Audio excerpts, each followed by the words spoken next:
So you go up every 2,000.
This Xfinity Wi-Fi is booming, booming, booming, booming, booming, booming, booming. Let's go, boys. Come on.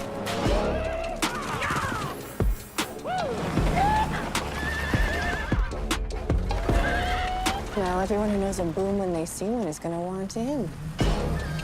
Yonder, yo! The Wi-Fi booming! Hello, boom time. Streaming Pete done struck Xfinity. I'm gonna stream on 100 devices at once, just 'cause I can. You crazy Streaming Pete. I'm not just prioritizing my device, I'm shifting the paradigm. Stream me sideways. It's bursting with Wi-Fi. The Wi-Fi is booming. Booming. Good thing there's plenty to go around. The Wi-Fi booming!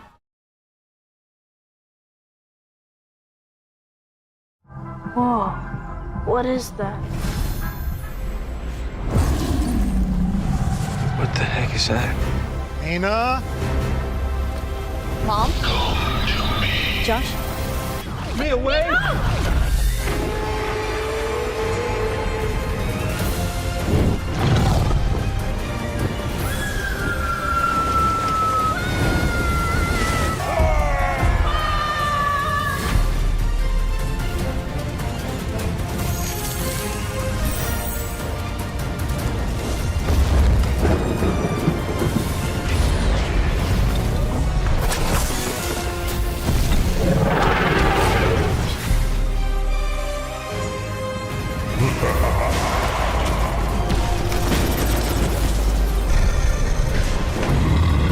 So my friend is in a portal?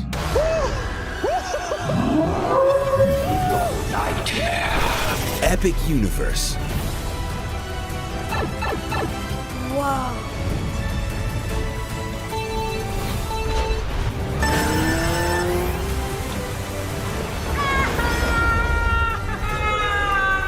New worlds await. Guys! Mia? Oh, you gotta see this. Our universe will never be the same. Epic Universe at Universal Orlando Resort.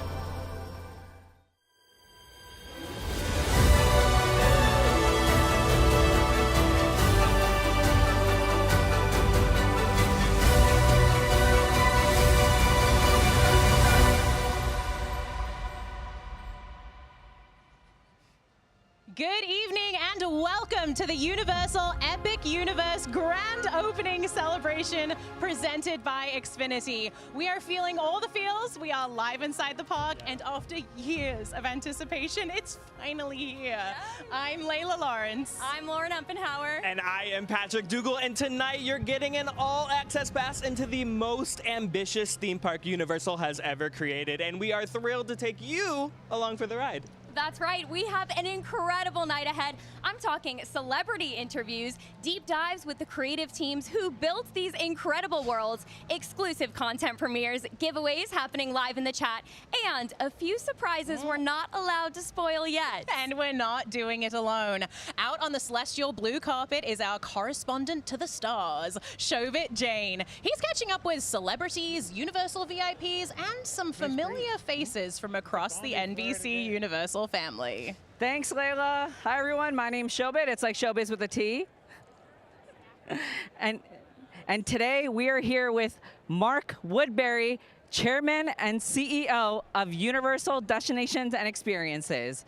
Mark, how are you feeling tonight? What's going through your head? It's just a spectacular night. What a great evening.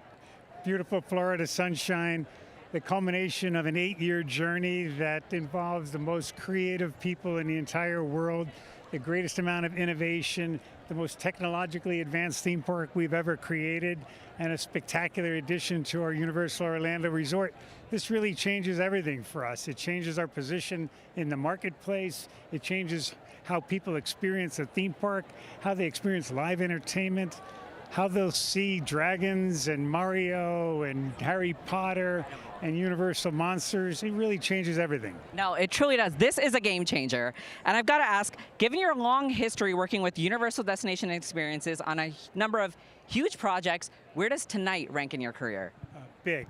I'm often asked, what is my favorite attraction? And my typical answer for that is the next one, and this is the next one. And so, there's just no comparison to it.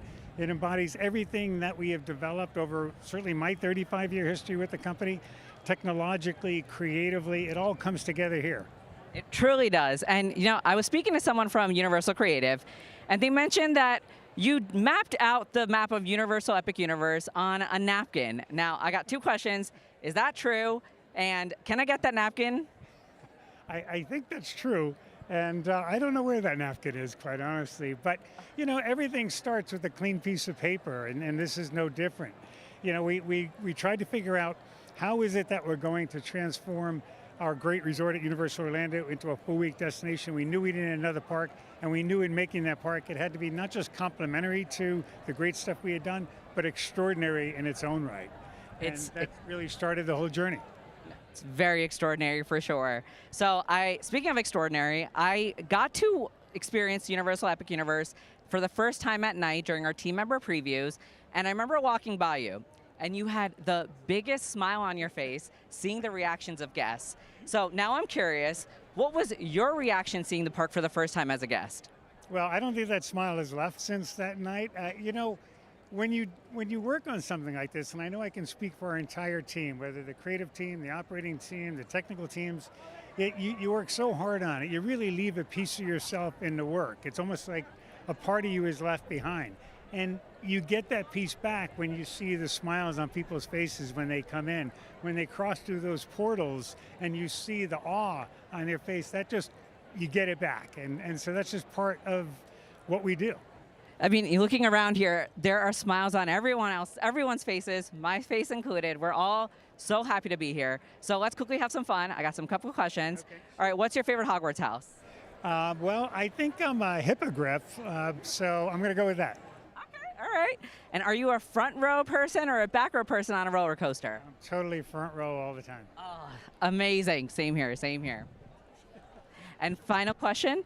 I know you said that your favorite attraction is always the next one, and this is the next one, but tell me, what is your favorite attraction in the Universal Park? It's definitely the next one. Oh, Mark. Okay, well, thank you so much for joining me. I hope you have a great rest of your night. Thank you.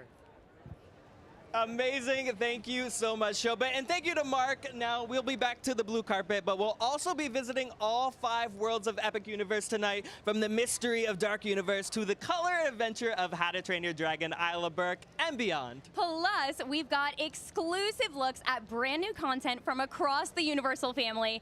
And did we mention there will be fireworks? Oh, yeah, I'm really excited for that. So grab a drink, join in the YouTube chat, and settle in, because it's the grand opening celebration live stream, and it starts right now with our first interview. So the guy in charge of this all, Shobit, take it away.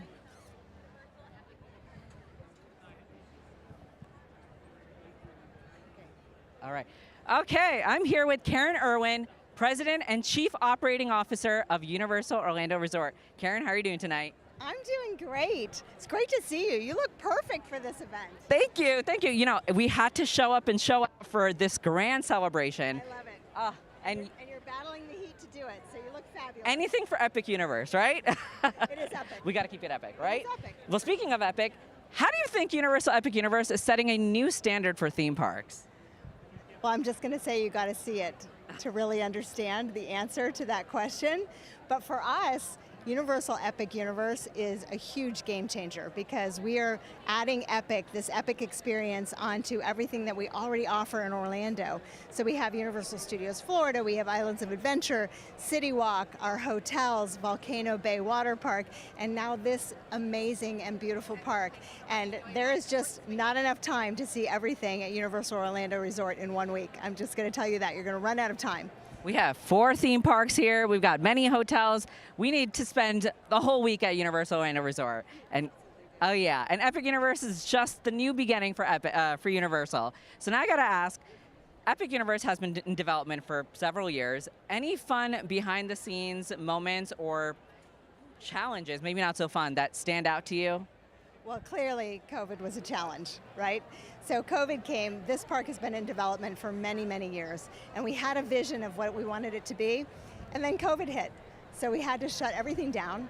We really weren't sure what was going to happen in the world, but very, very quickly we found that what people want is to be someplace where they can connect and share experiences and create memories where they can, remember their entire lives. And so we knew we got to go forward. We got to build Epic Universe, and we had such a clear vision for what we wanted to bring to life.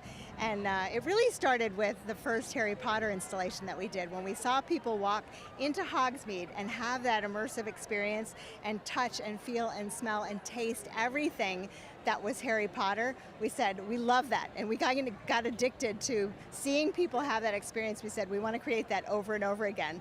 That's Epic Universe. We've created these amazing worlds where people can step into these incredible stories, incredible characters, and just live the experience. And it's almost, wish fulfillment. I mean, where else can you step into the Ministry of Magic? It's amazing. Oh, incredible, breathtaking, yes. Absolutely. Yes. Well, thank you so much, Karen, for joining me, and I hope you enjoy the rest of the grand opening celebration. Oh, it's going to be great. Oh, thank you. It's going to be epic. It's going to be epic.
With Molly Murphy, president of Universal Creative. Molly, welcome.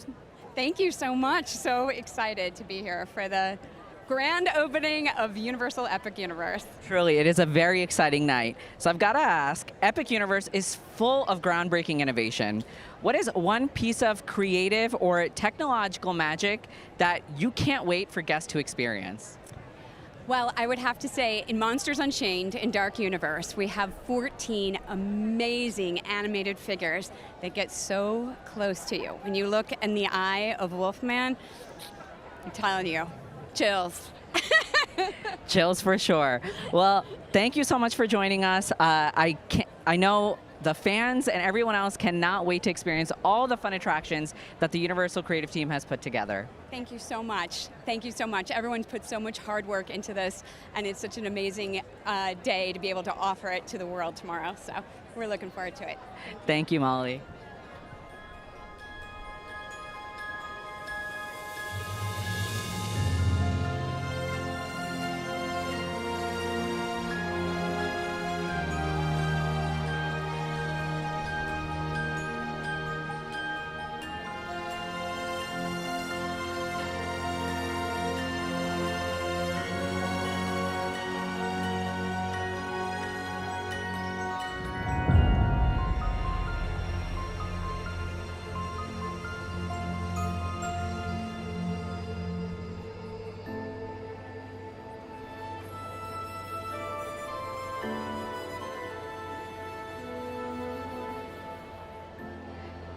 I'm here with Alice Norsworthy, President of Marketing at Universal Destinations and Experiences. Welcome, Alice. Thank you. It's great to be here. It's great to have you here.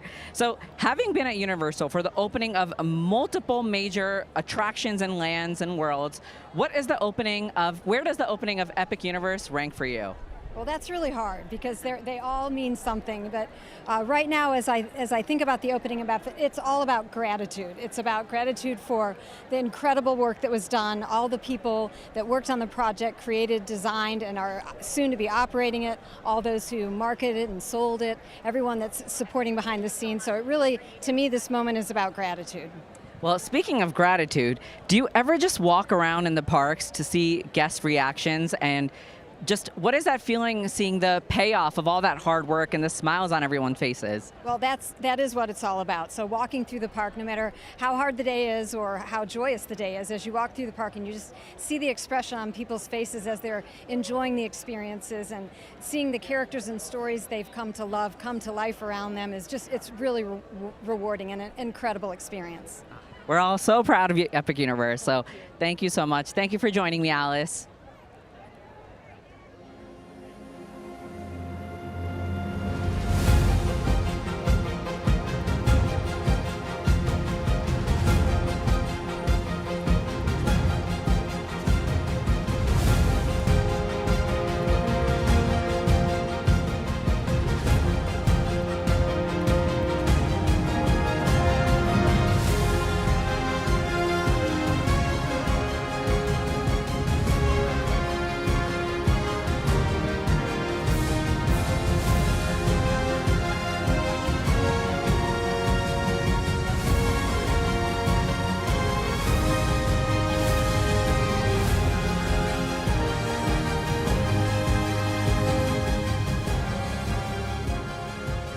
I'm here with Brian Robinson, Executive Vice President and Chief Creative Officer of Universal Destinations and Experiences.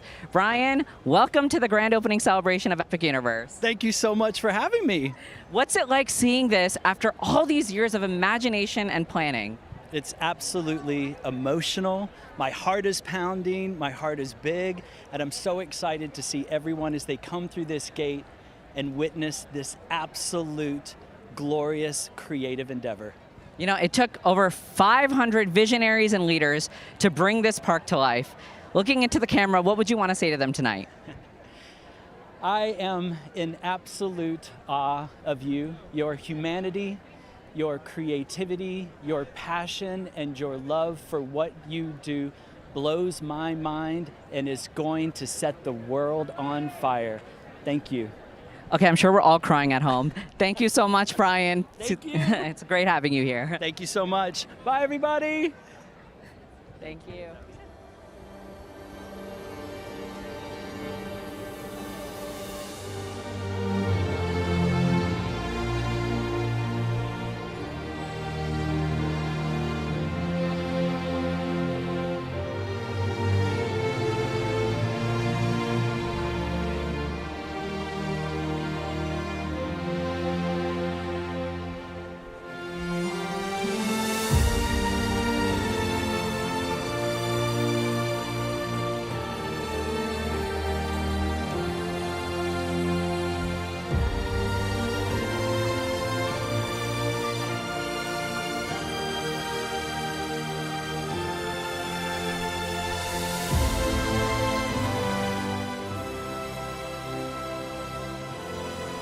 And General Manager of Universal Epic Universe. Jeff, this is your baby now. What's it like being responsible for something that's so expansive and innovative like Epic Universe? It's a fantastic opportunity. I've been working with this company for 35 years and I've been working on this project for 8. And I just have to tell you, the collaboration between the creative partners, the operational teams, has been nothing short of extraordinary. I'm really looking forward to getting our guests in here tomorrow to experience it all. Well, knowing that you've probably been in the park more than anyone else, is there anything that still surprises you? I'm literally surprised every day. Most of the time, I'm surprised because of the way different guests perceive their experience. Many guests want to see the dragons of How to Train Your Dragon. Others want to see Super Nintendo World. And so it's really interesting to me to watch all of our guests come in and each get very excited about that one particular thing that means the most to them when they're here. Well, thank you so much, Jeff. It's a great pleasure having you tonight for the grand opening. Thanks for having us. Really appreciate it. And thank you for sharing your park with us. Okay, of course. My pleasure.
I'm here with Tom Williams, former chairman and CEO of Universal Parks and Resorts. Tom, welcome to Universal Epic Universe. Well, thank you. I feel like I should be the one welcoming you. What a great and glorious day this is, and what a perfect evening for the grand opening. Beautiful day. So, speaking of grand openings, you opened Universal Studios Florida back in 1990, and you've seen a lot of the growth of this company over the years.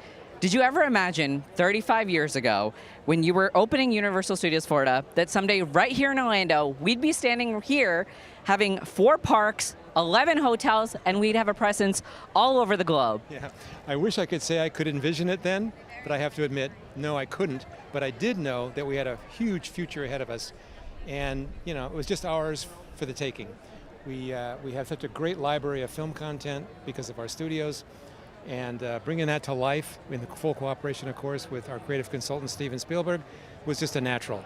So it's been nothing but growth ever since. Well, how does it make you feel hearing all the exciting announcements about where the future of Universal is headed, the growth that we're experiencing, and all the places that we're expanding over the globe? I think it's fantastic. I know Universal, isn't it a great name, Universal, to take around the universe? I mean, the entire globe is there, and as you know, we have parks in Singapore, Beijing, Osaka, and of course Hollywood, where it all began, and soon to be in Europe, in UK, and can't tell you how exciting it is to see that marvelous product be brought to life to peoples around the world. And you were such a big part of it, and you continue to be. So thank you so much. Thank you. It's my pleasure to be with you. Thanks for being here. Thank you, Tom.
Thank you so much, Shobit. Oh my gosh, these interviews are incredible. It's like we're getting the inside scoop from the creators of Epic Universe. Now, I just visited, I'm appalled to say this on camera, but I just visited Epic Universe the other day for the first time. First time with my 3-year-old daughter. We spent so much time in Isle of Berk. So sweet. I sobbed through the Untrainable Dragon show. That will happen. It was incredible. I know you two have had so much more experience with Epic Universe. So Lauren in. What about you? When did you first come to Epic Universe? Ooh, okay. First Epic Universe experience was about 3 weeks ago. Okay. But I've been here a lot since because once you come, you're just addicted, right? Absolutely. We talk all about connection here at the parks. That's what we love about it. My first day, it poured. Oh. So the whole morning, I feel like we all collectively connected in the park just with our ponchos, braving the weather, but so worth it. I mean, it's cooler than it was today, right? Oh, it was, I couldn't I'm complain, not asking honestly. for a downpour right now, but it might be nice to have a bit of a sprinkle. So yeah, it was absolutely lovely. The sun, of course, in true Florida fashion did come out, and we got to play an adventure, and it was super magical. Oh, it's So incredible. Yeah. Now, Patrick, I can't even right now. I Okay, know. listen. Go I ahead. might have the most experience We here. know, And you're the like- funniest thing is, I don't even live here. No. I am on the that's a other shame. coast in LA. So you experienced Epic Universe quite early. I mean, you've been following the construction and the development of Epic Universe since its inception. I think almost, anyone right? who is a theme park fan has been following this for years now, following the construction, seeing what we were going to get, and to be here today is crazy to think about. So when did you first visit? I first visited about March. Okay. So early previews. So it was kind of still, in previews. Things still were in construction. We were yeah, still, but we're still good. still walking through that portal for the Yeah, what first was time, that walking through feeling? the Chronos, stunning. Incredible, and to be one of the first people to do it must have been incredible. Now, you, as you have said, are a theme park buff. Yes. I mean, I don't know. I'm going to proclaim you the Okay, theme park I'll take buff that of the title. table. I'll take that title. Okay, so you've obviously experienced Epic Universe. How many times have you been here? This will be my 5th. Okay. So I've done 5 full days here at Epic So Universe. you have like a fairly good idea of what's going on around here. What is your favorite portal?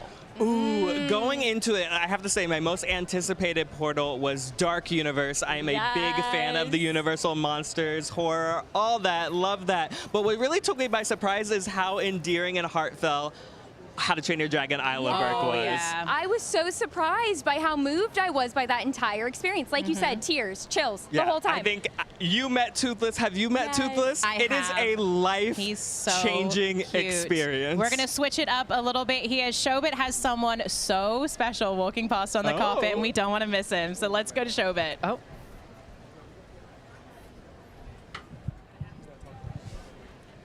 All right. So, of course, we've talked to Patrick about what his favorite portal is. What about you? What's your favorite portal, Lauren? I have to agree, the Isle of Berk, How to Train Your Dragon. Yeah, it just absolutely is so chilling to walk in. The details everywhere, it's so playful and whimsical. It kind of brings out my inner child. And that's what we love theme parks for, right? Absolutely. To run around and play. Yeah. But we have to talk about Super Nintendo World. Of course we do. That's I was going to say, okay, I do love Isle of Berk, and I love that my daughter loved it, and of course it is so immersive, and the music and everything, it's so emotional.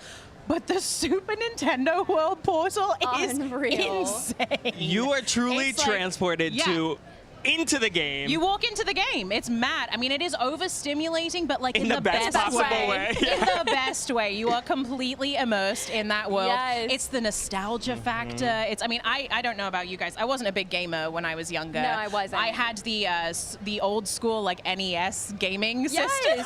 And I had to beg my parents for it. I had one game, which was Super Mario Brothers and obviously. Duck Only Hunt. game you Duck need. Hunt was on there too. You had to blow on the cartridge to make sure it worked and all of that. Yes. I tell you what, walking into that portal, it was like I don't know, it was like I was 10 years old again. It was incredible. So and you good. see the characters in there as characters. well. We have the power-up bands, You guys fully have power-up interactive. bands? Have you used them? Have you chosen a power-up band character? That's the real question. Princess Peach. Yeah, my daughter loves Princess Peach, so of course we're appeasing the children here. I went with Donkey Kong. I felt like his Donkey addition Kong. to Super Nintendo World now and the entire Donkey Kong Country, I had to show him some love. Donkey Kong Country is also spectacular. Incredible. It's a whole area. Have you played the bongo game? I haven't. What's that? Did you play the bongo game? I played the bongo game. I didn't get to play the bongo game. It is that? Oh no, I think I know what you're It talking is about. harder than you think it is. I saw little kids mastering it, but I went to pros. try it. Failed. What is the that's game? one a special. So it's special almost thing, like yeah. a rhythm game. It will Yes. light up and you Okay. will play the bongos. And if you You need some coordination. For Yeah, it. you do Some need a little hand-eye coordination. for sure. but I'm now telling I you, wanna all the kids see. were showing me up. No, I failed. Absolutely spectacularly failed. I'm gonna give it a whirl. I feel like I'm musical. I think you feel like should, I could do that definitely. one. Yeah. So we are going to talk about food a little bit later on as well. And I know that. Yes. Okay, listen. I am in great company here because these two are both incredible foodies. We like food. Yeah. They give what's wrong the with that? best recommendations. So Lauren. One dish you cannot miss One. here at Epic Universe. I'm gonna make it so you're gonna hard for do you. that to me? One dish? dish you cannot miss at Epic Universe. What One would dish you call it? cannot miss at Epic Universe. I'm gonna go Atlantic. And I'm gonna go the salmon. Guys, that was the best salmon I have ever had in my life. Wow. That In her life. I Not eat a lot said of salmon. lightly.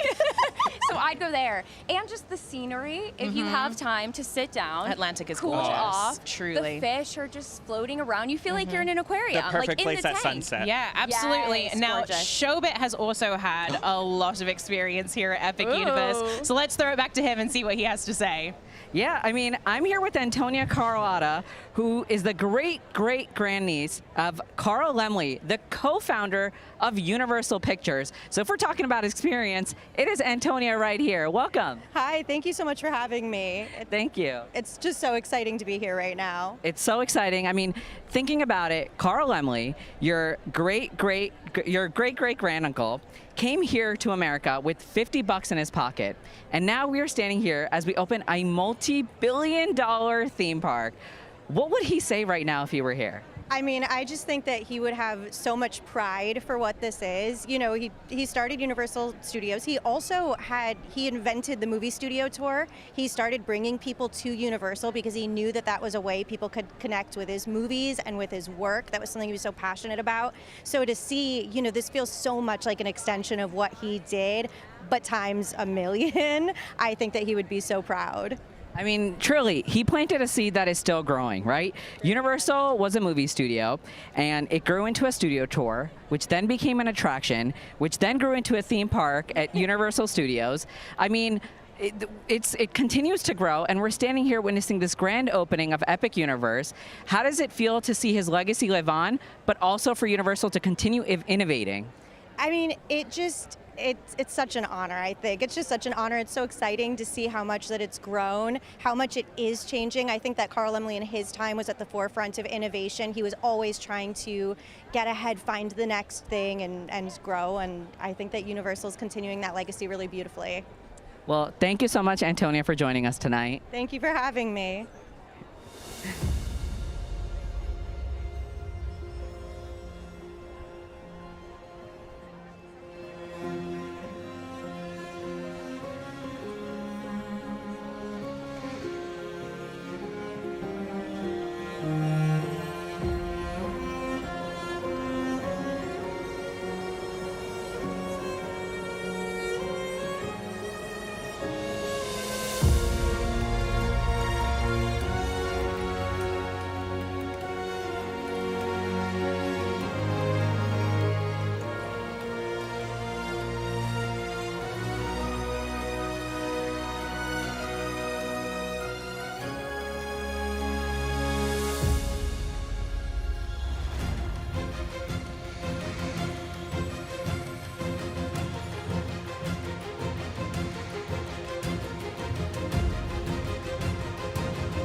I'm here at the blue carpet still, sweating, but it is so exciting, and everyone's walking in. We've got special guests, VIP, celebrities. The carpet is buzzing right now, and it is so it is very fulfilling to see guests walk through the Kronos, jaw dropped, seeing the beautiful world, the beautiful theme park that Epic Universe is. We are really putting the park back into theme park, and the moment you walk through the Kronos, you will see it for yourself. And it is just so a beautiful moment to be here for this grand celebration for this park. I was going to say, you look so striking out there on that carpet. Truly, the commitment to the bit with that suit. You look incredible. I know that you must be absolutely sweltering. Of course. But you look iconic, on point. You look, dare I say, epic. I think you'll hear that a lot. I think it's a pun, but tonight is an incredibly epic night. Yeah, exactly. Shoba, I was asking up here, Lauren and Patrick what their favorite dishes were at Epic Universe. Do you have a favorite? Can you chime in on that one? Oh, I definitely can. It is called A Trip to Vesuvio at Pizza Moon. And shout out to my girl Stephanie. She hooks me up with the best pizza. It is to die for, and I kid you not, it is elevating what theme park pizza is. It's not even theme park pizza, it's pizza. And I came from New York, so me comparing Epic Universe's pizza to New York, I mean, it truly speaks volumes. That is high praise. Also, Stephanie is going to have a line around Celestial. Oh yeah, ask for Stephanie at Pizza Moon, everyone. And truly, I think you talked about elevating pizza. I don't know if you had a chance to visit Pizza Moon, but there is an ube crust pizza as well. It is purple. Yes. It is incredible as well. So we didn't get to ask you. Is that your favorite, or do you have? I mean, that might be what I have a laundry list of delicious food to try at Epic Universe. But one of my favorites is actually over in How to Train Your Dragon, Isle of Berk. They're the macaroni and cheese cones. I'm dying to try Everyone's talking about that. And not only there's one of them, there's 3 different varieties. They come in a full bread cone, seasoning on it, mac and cheese. It's just like a carb explosion. Yeah, it's one like, has come pork, on. one has chicken, and one has goldfish on it. Oh my gosh, that's so I'm getting cute. that one. I mean, honestly, Goldfish like all the way. Carb up for a day at the parks, right? You're walking That's exactly around. what you need. Yes.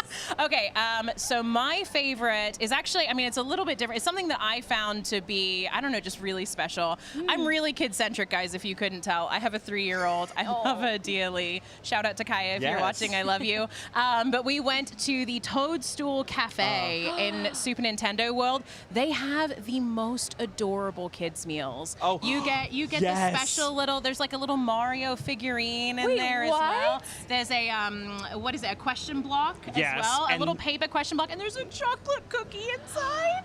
And it's shaped as a gold coin. Yeah, also they give the kids broccoli, so like, I mean, parents out there, you know. Get a little vegetable in. They make the broccoli look appealing to the kids, so I love that so much. I know we talked about favorite worlds, and if Showbit is still out there. Oh, Showbit, yes. did you have a favorite world out at Epic Universe?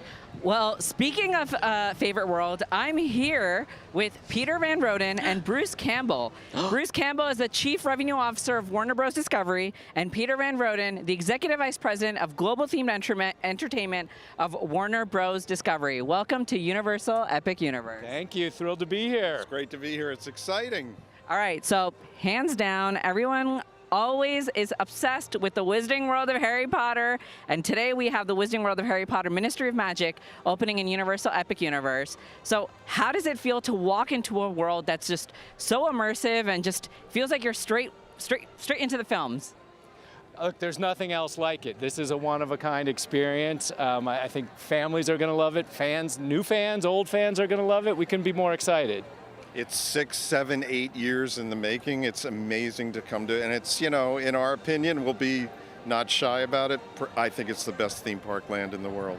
So have you had a chance to explore it? And if so, what was your favorite part? Many, many times. He's I'm just seeing it for the first time. Many times. And I tell you, even yesterday, we ran through all the parks. We did all the Harry Potter lands in all the parks yesterday, which we've done many, many, many times, and it's still thrilling. Okay, so I'm sure the fans want to know, do you have a favorite? I have a favorite ride? Favorite Harry Potter park? It's Ministry of Magic and Epic Universe. Oh, there you go. Yes. For sure. The original. Well, having seen Ministry of Magic so many times, is there anything that still surprises you? You know what? For me, it's the interaction. It's all the windows that come alive. The whole land of Paris being so wizardy and coming alive. I find things and especially at night, you find things that surprise you every single time you go through. And what made you say wow? I just think seeing the fans' experiences, so seeing the looks on their face, seeing people who this brings to life something that they've only ever seen in the movies before. I think that's really what does it for me. Same for me here. Well, thank you so much, Peter and Bruce. It is so great having you here. Thank you for bringing the Wizarding World of Harry Potter, Ministry of Magic, here to Universal Epic Universe. Our pleasure. Our pleasure.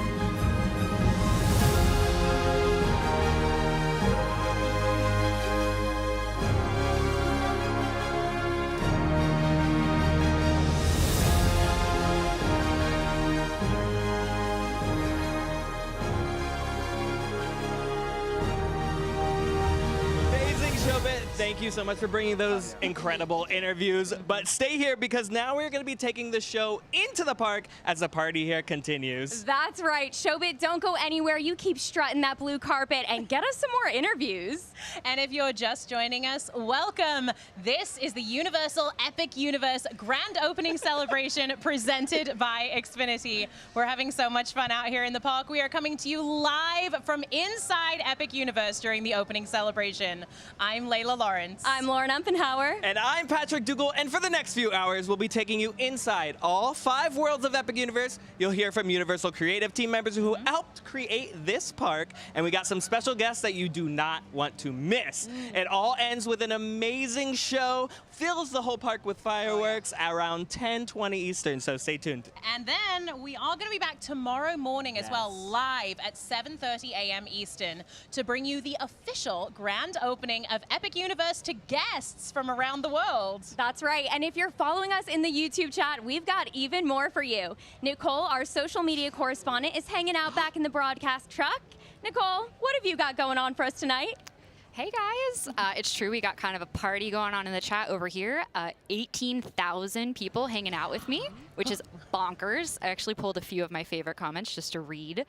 Jaden Cohen said, "We bring the boom." I like to believe that that is true. And someone named Coffee Talk said, "The Wolfman loves Pizza Moon." So something to look into, something to investigate. But yeah, I'll be hanging out here the whole time with polls, quizzes, giveaways, all kind of fun stuff. So if you're in the chat, stay tuned, keep your eyes peeled. Back to you guys. Well, thank you so much, Nicole. We've got hours of amazing stories to tell tonight. But to set the stage for the journey we're about to take, here's a first look at the cinematic vision behind Epic Universe.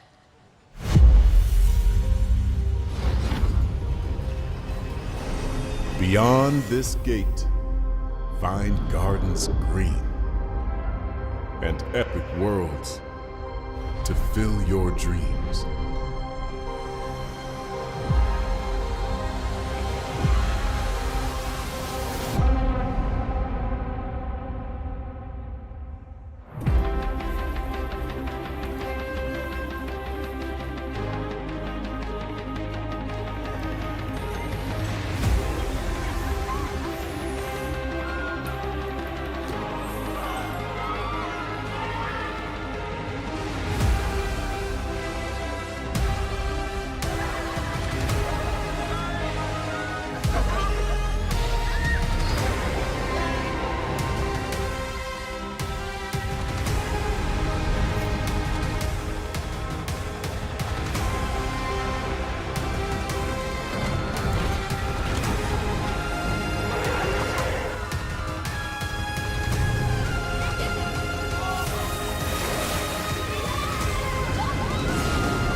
Welcome back. Now, there's an incredible docuseries in the works that is telling the story of Epic Universe and so much more, and we got an exclusive first look right now. This is a peek at Epic Ride, the story of Universal theme parks. Now joining us now from the documentary series Epic Ride, the story of Universal theme parks, great title by the way, is the executive producer, one of the executive producers should I say, John Marks. Lovely to have you here, John. Thank you so much. So you've had a front row seat to some of the greatest stories here at Universal. I mean, you've seen so much of it come to life. And of course, as I said, the title is just so powerful. What kind of moments made you realize, yeah, this is actually history in the making? Well, when we first got here in December with our cameras, it was kind of an extraordinary thing. I don't know how many of us have ever seen a theme park under construction, right? Not many, the beauty I would of imagine. this place with the scaffolding up and the sandbags. I mean, I'm not taking away from this moment at all, but it is an incredible sight to see hundreds of people of every discipline working together in this place where already magical stuff is going up. So, you know, the Wizarding World of Harry Potter has the Ministry of Magic, and you walk in there and it's already finished and it's glorious, but to your right there's, you know, a welder and sparks flying, and to your left there's somebody still doing the last painting. I'll tell you an example of something that made a deep impression on me, because the granular detail of this place is just moving. So we were there on a Sunday, it was mostly pretty quiet, and there was a woman inside a kind of store painting the silver leaves on this glass door, painstakingly, one leaf at a time.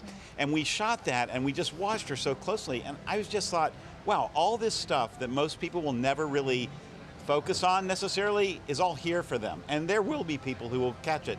Honestly, that's the kind of stuff that caught my imagination and made me excited about this documentary. That's incredible, and it really is, you're sort of seeing how the sauce is made, right? Yeah. And speaking of which, we do have a clip showing a little bit about what's coming with this incredible documentary.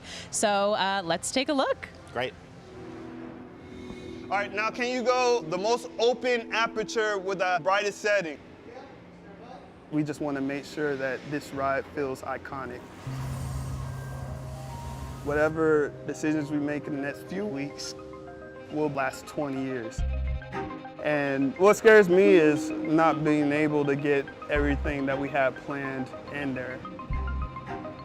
With Dark Universe, one of the greatest parts about being Universal is that no one else in the world could build a park and have a monster land. No one would take that risk. It's pretty much taking what he's currently doing and trying to push it so that I think you're feeling a little bit more of them coming down. Yeah, it still looks a little conservative. We might as well take it to the next level, see how far we can push it. This is a huge bet. We don't know the demand of what it's going to be or data or rankings that can tell us what people want. We just have to believe that people love monsters.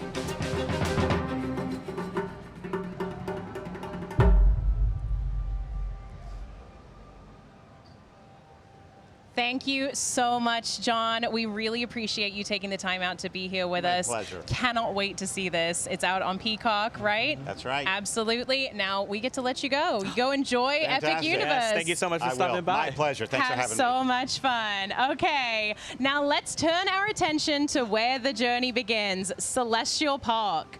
This world isn't just the heart of Epic Universe, it's the heartbeat of the entire experience. To help us understand how Celestial Park came to life, please welcome Adam Rivest from Universal Creative. Welcome to the heart of Universal Epic Universe, Celestial Park, the first world you'll encounter as you journey through here. I'm here with Adam Rivest from Universal Creative, one of the brilliant minds behind this spectacular new world. Adam, thanks so much for joining me. Thank you for having me. So when guests first walk through the portal, they're surrounded by gardens, running waterways, and incredible architecture. What was the vision behind creating this as the starting point for Epic Universe? So this whole Celestial Park is really just a place to connect. It's where the Chronos connects the heavens to the earth. It's where the portals connect to Celestial Park, and it's a place for us to connect with each other and tell the stories of our adventures. So the detail is breathtaking, from rolling gardens to mythological designs. How did the team approach blending cosmic themes with natural beauty? Yeah, we started with something that was very familiar, an architectural style that looks very much like a World's Fair. And as you look closer into that architectural style, you're going to start to notice celestial elements, moons, stars, and that layer of celestial spreads across the entire land. And I think that just elevates something that was very familiar and makes it very special. There's such a peaceful yet adventurous feeling to Celestial Park. What emotions were you trying to evoke with guests as they first enter? All of the emotions. Universal's mission is to ignite the thrill of feeling fully alive. You feel the awe when you first come in and look at it. You have the thrill of Stardust Racers. There's these moments that just take your breath away, and I think it's what really makes this place special for everybody. Okay, Adam, I've got to ask for our viewers, what are some hidden gems that you can share with us? Yeah, I mean, the biggest hidden gem is standing behind us, so it's not really that hidden, is it? The Chronos represents everything of Celestial Park. You have the 4 medallions, which represent each one of the worlds in Epic Universe. There's a Pegasus, which represents the constellation Carousel, and there's 2 comets, which represent Stardust Racers. So the whole park is represented in the Chronos. The Chronos is the key to this whole place. Speaking of action, if it's thrills you're after, Celestial Park has you covered. Let's go check out the high-speed excitement of Stardust Racers.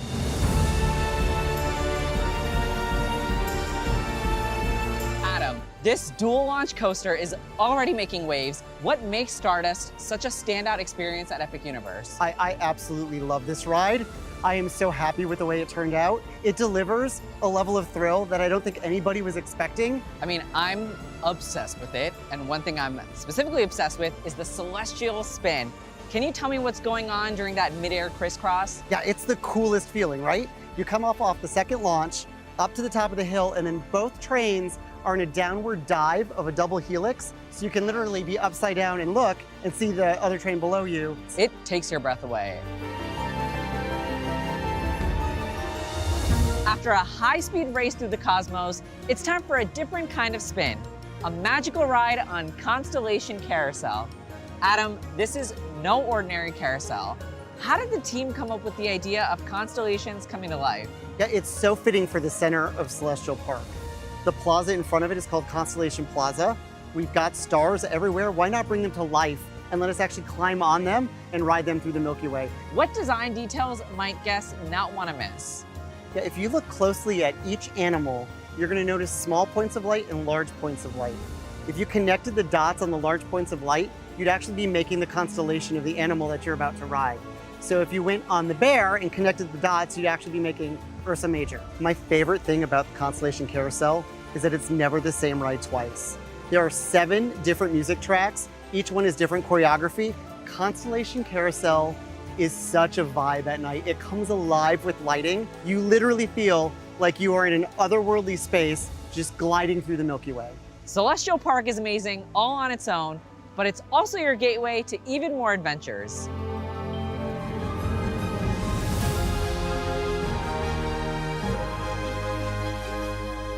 These portals are stunning, like giant glowing gateways.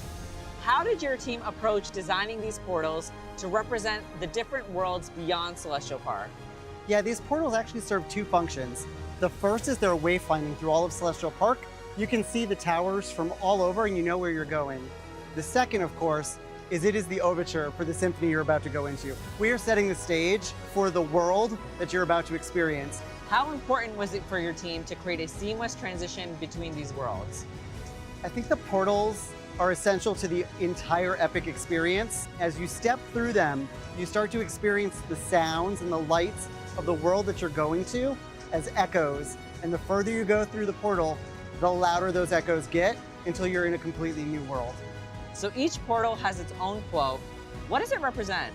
Yeah, the quotes over each portal are unique to the worlds that you're going to and are your call to action. They also hint at what you're about to experience. Of course, there's plenty more to explore inside Celestial Park, from incredible dining and retail to nighttime fountain shows.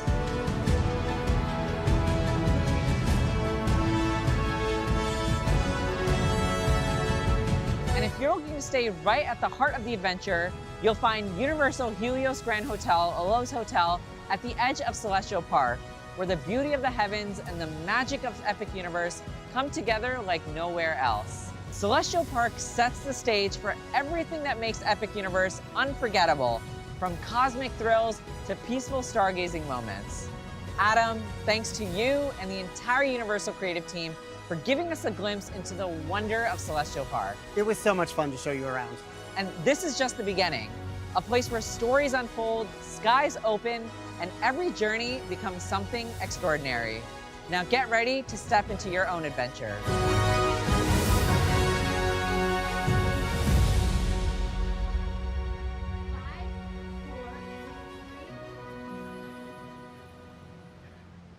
So we are here with Adam Rivas from Universal Creative. We were just chatting. You said you've basically been living here for the past 6 months. So from everything, you've been working on this since the beginning. Please tell us how it all started. Yeah, it's been 8 years of my life on this project, and it's just been an amazing journey. Like from the very beginning of what do we do if we want to do a new theme park here in Orlando, to everything that's behind us right now has just been the best journey. I've got to meet the best people along the way and bring something I think amazing to the world. Amazing. Now, from everything that we've shown the fans so far, do you have a not miss experience here at Epic Universe? I mean, the whole thing. It's like the whole package. The food is amazing. The attractions are amazing. If you're here at night, it's a completely different space, and I love the vibe at night. Yeah, absolutely. I mean, we've talked about the energy and the design, but how would you describe the emotion behind this moment? Now that we're all together here at Epic Universe, I mean, we were talking a little bit before the cameras started rolling, and I don't want people to miss this because I said that Celestial Park is a bit like the heartbeat of the park, and you said that's how you feel as well. I do. I tell people, over this process of developing and building this whole park, there's been moments that have just been like emotional hits for me and for the team. The first time that we heard the music of Celestial Park, I had to cry. It was like my kid said its first words. So striking. And I think tonight is the next step in that. Like, we're sending our kids off to high school from graduation to go meet the rest of the world. Absolutely. It is truly a beautiful and incredible park that you've created here. I mean, Celestial Park really is. It's the place that everyone has to return to. It's alive. In between the portals, right? Absolutely. I say it's a connection. Yes. It connects the heavens to the earth through the Chronos. It connects all the worlds together through the portals. It connects us with the gardens and nature. And it connects us with each other, where we can share our stories of our adventures. I need that on a t-shirt. I love that. I love that so much. Thank you so much. Yes, thank you so much. And now from the stars above to the skies of Berk, it is time to fly with some dragons. Let's head into the world of How to Train Your Dragon, Isle of Berk. Thank you so much, Adam. Welcome.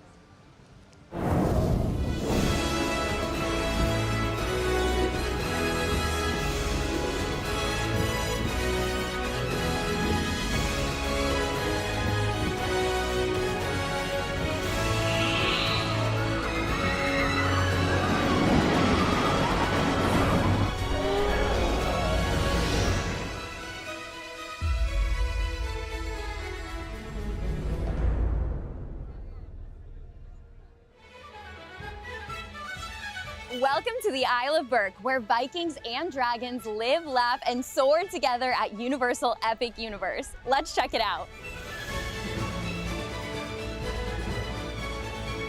I'm here with Ryan Paul from Universal Creative, who was a manager for ride and show engineering in this vibrant dragon-filled world.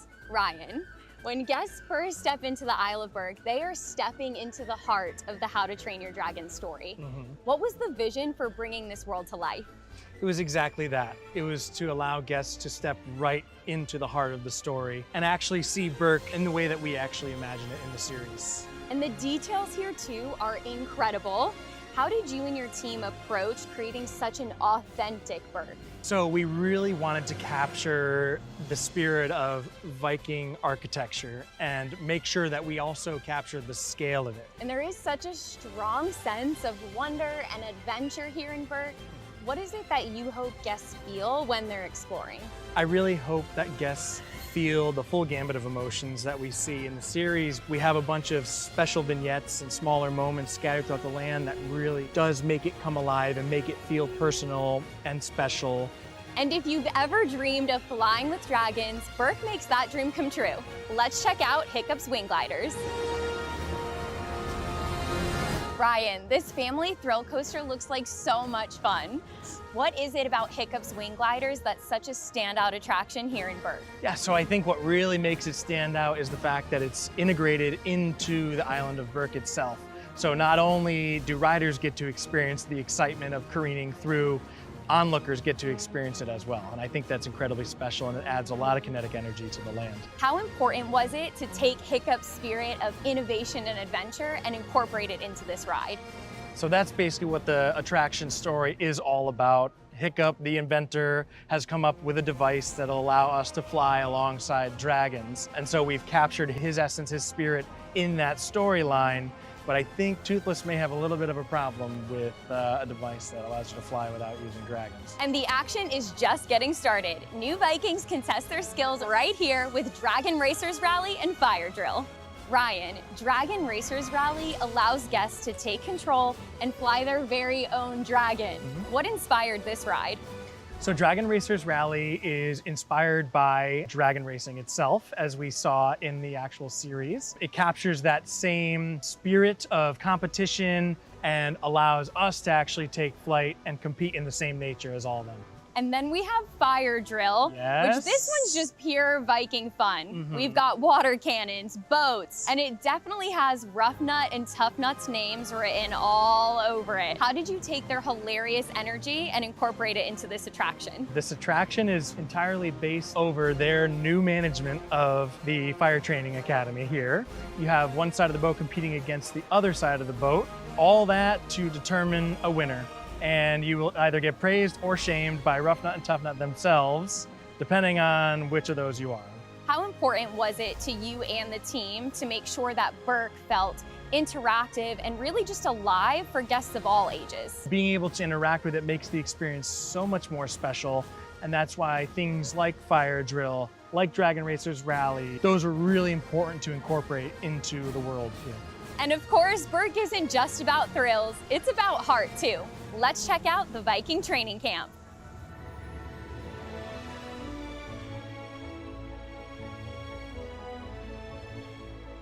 Ryan, this play area is absolutely amazing. It's full of action and imagination. How did you and the team create the Viking training camp to be both interactive and true to Berk? We wanted to make sure that this space not only had a lot of the interactivity and the play elements, but we also wanted to be an educational space for a lot of our young Vikings to learn about all the dragons and their quirks. How important was it to create this space so that even our littlest of guests could step into the world? I think really the spirit of this space was to grab their interest at a young age to not only learn about the whole world, but enjoy doing it. And then just a few steps away, guests can watch the Untrainable Dragon, which is one of the most spectacular shows in the park. How does the live show expand upon the story of Berk? We introduced the dragon hatchery over there, in which the Vikings are now nursing eggs to hatch. And we encounter a potentially troublesome dragon, an untrainable dragon, you might say.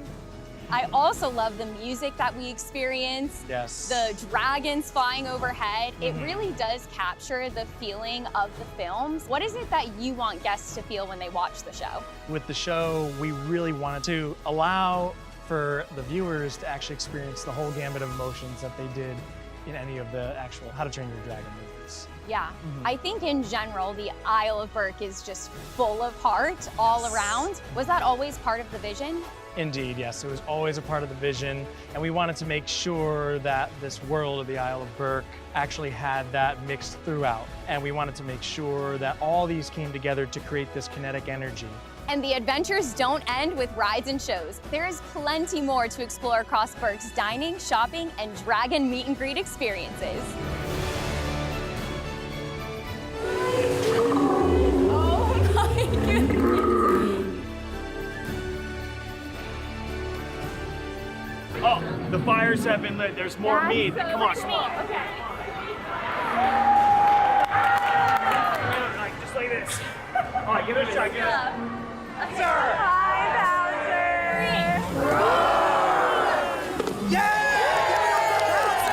From soaring with dragons to racing like a Viking, the Isle of Berk is an adventure like no other. filled with heart, humor, and unforgettable moments. And a big thanks to you, Ryan, for being here today. Yes, thank you for having me. I appreciate it. Of course. And thank you to the entire Universal creative team as well for giving us this awesome first look into the Isle of Berk. It's a world where dragons soar, Vikings dream, and every guest can live a story of their very own. We can't wait for you to take flight with us.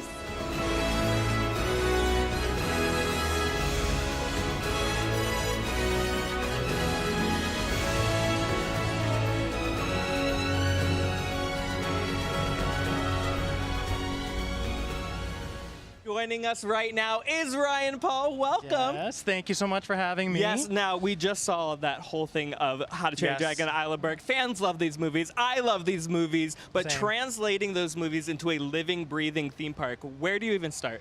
Well, we had to start with dragons, and because everyone wants to go to Berk to see dragons, and yes, we all love Hiccup, but let's be real, Toothless is where it's at, and all of his dragon friends. So we had to make sure that we were bringing that to life here. Absolutely. Now, the world is so textured. Of course, it does have the dragons, the stars of the show. Yeah. But there are also lava rocks. There's dragon statues. There's the boats on the docks, the benches. Yeah. Oh, my gosh. What's one detail that you hope that super fans will pick out and they'll notice? Ooh, the one detail. You know, there's hidden Easter eggs that are in there throughout the land that we've kind of tucked away, that we're hoping that the fans, maybe even beyond the Isle of Berk, might find. Oh, so, can you give us one? Can you give us one little something that people can look for? Well, there is something that's on the back of the Celestial Park Stardust Racers train. Okay, okay. All right, we won't say any more than that. I won't say anything more Just than that. perhaps Just take a look next time you're over there, right? See what's going on over there. Yes, and of course we've seen some amazing fly-throughs of Isle of Berk. But from a personal standpoint, do you have a personal favorite area?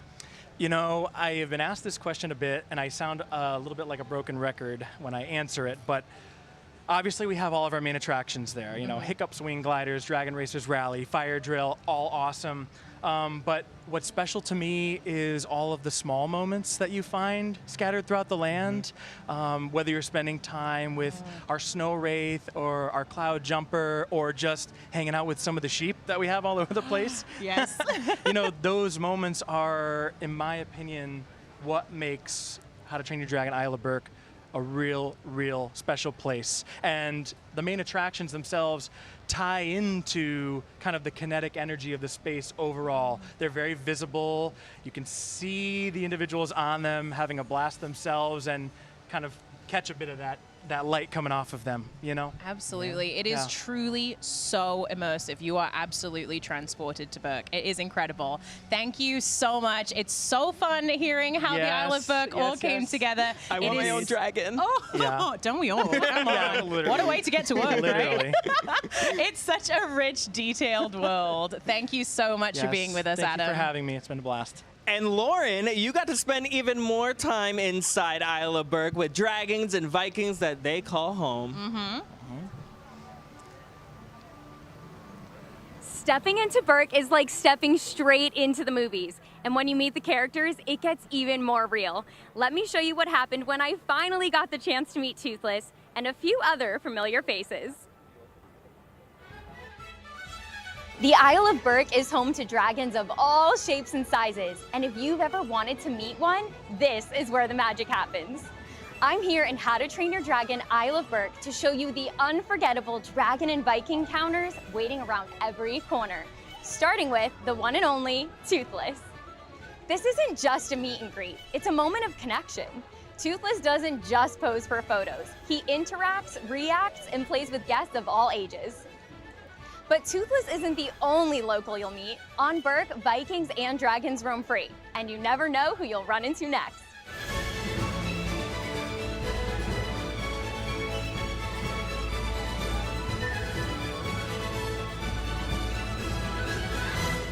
What makes these encounters feel even more special is the setting. Every inch of Berk feels alive, from the carved backdrops to the dragon habitats and Viking gear. Whether you're bonding with Toothless or bumping into a Viking in the street, the Isle of Berk makes every guest feel like a member of the clan. These moments aren't just photo ops, they're memories in the making. That's a look at just some of the magic waiting for you on the Isle of Berk. From dragons to Vikings, this world is full of surprises, and we can't wait for you to experience them all for yourself.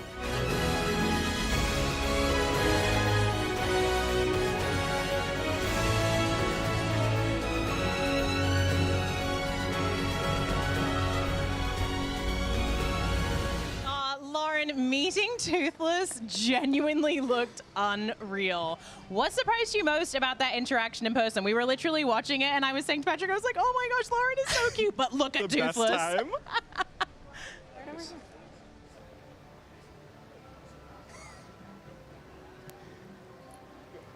Meeting Toothless was incredible, but if you really want to see dragons in action, you can't miss the untrainable dragon.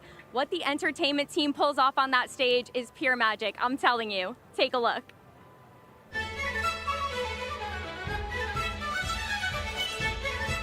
At Epic Universe, dragons don't just fly. They sing, they soar, and they steal the show. Welcome to the Untrainable Dragon, the live spectacular that brings Berk's biggest heart to life.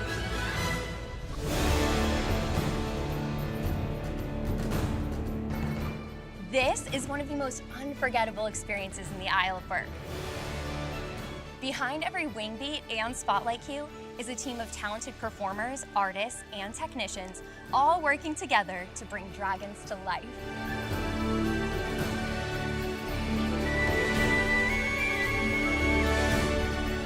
From the smallest scale to the biggest leap, every detail here is built with care, and it shows.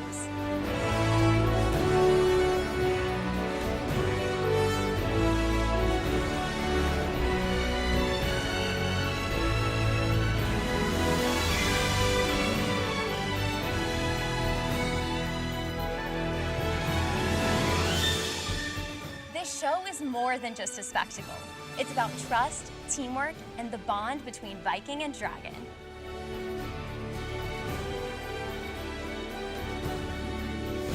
Whether you're cheering in the audience or helping dragons take flight behind the scenes, the Untrainable Dragon is pure Berk, full of heart, humor, and magic in motion.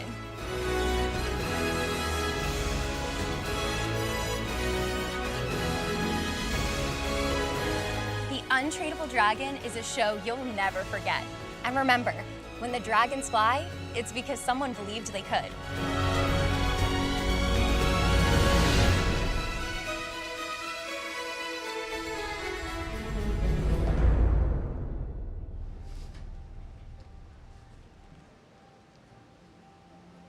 We've talked about dragons soaring and Vikings singing, but honestly, none of it would land without the music, right? The How to Train Your Dragon films are known for one of the most beloved scores in modern cinema, and that magic continues here at Epic Universe with the involvement of the film's composer, the legendary John Powell.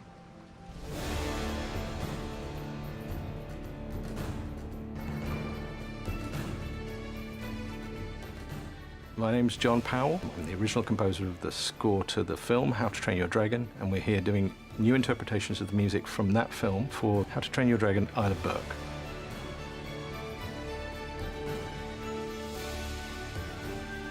The joy of music is that everybody hears it and enjoys it in a different way. It can evoke very emotional memories at an almost supernatural level. It transcends language.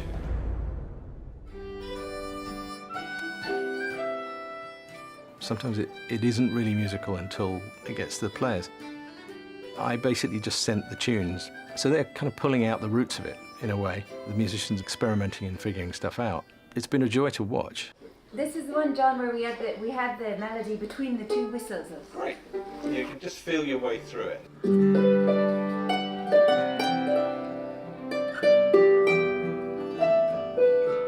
The language of a theme park is a whole new world for me. I'm finding the physical aspect of this, sound as environment in a theme park, that will be the sort of the biggest journey of any project I've ever done. The joy of music is that it's a very universal language. It's communicating in a way that we want to make connections. We want to connect with each other. So what do you want? Boom, bam, dum, dum. Okay.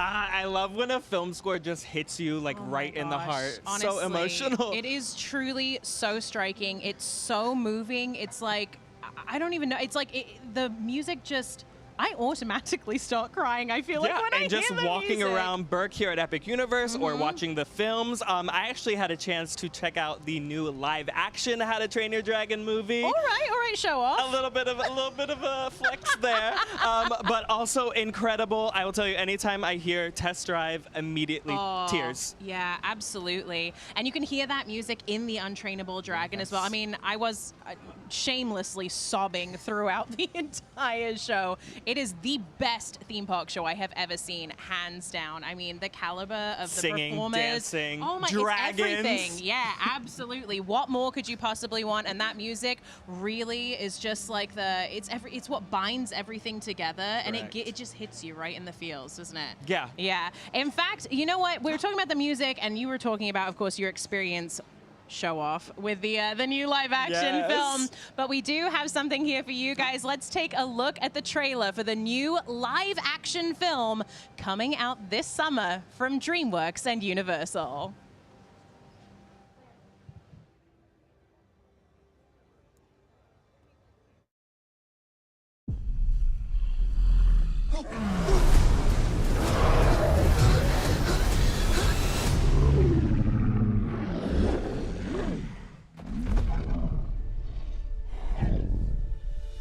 Toothless. It's okay. I won't hurt you.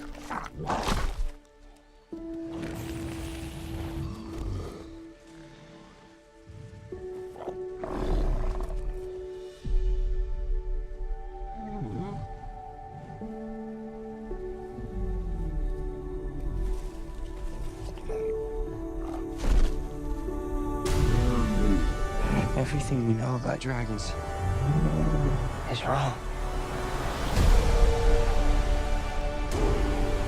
The reign of the dragons ends right here, right now! I'm the first Viking who wouldn't kill a dragon. First to ride one, though. All right, bud, you ready?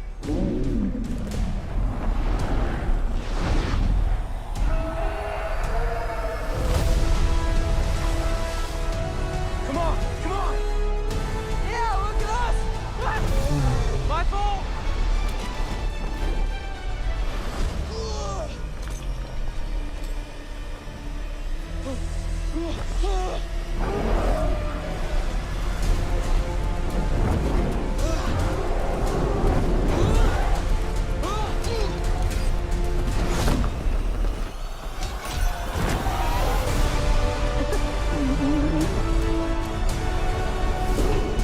You have something none of us have.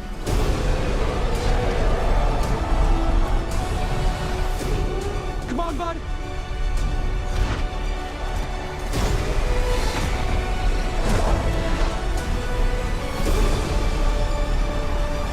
Watch out! Pick up!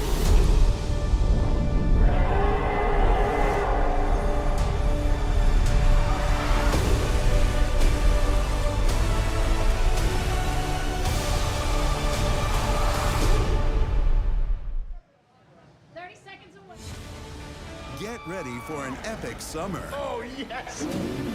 See How to Train Your Dragon in theaters. Here it comes! And experience the world of Berk at Universal Orlando's newest theme park, Epic Universe. Beyond anything you've experienced before.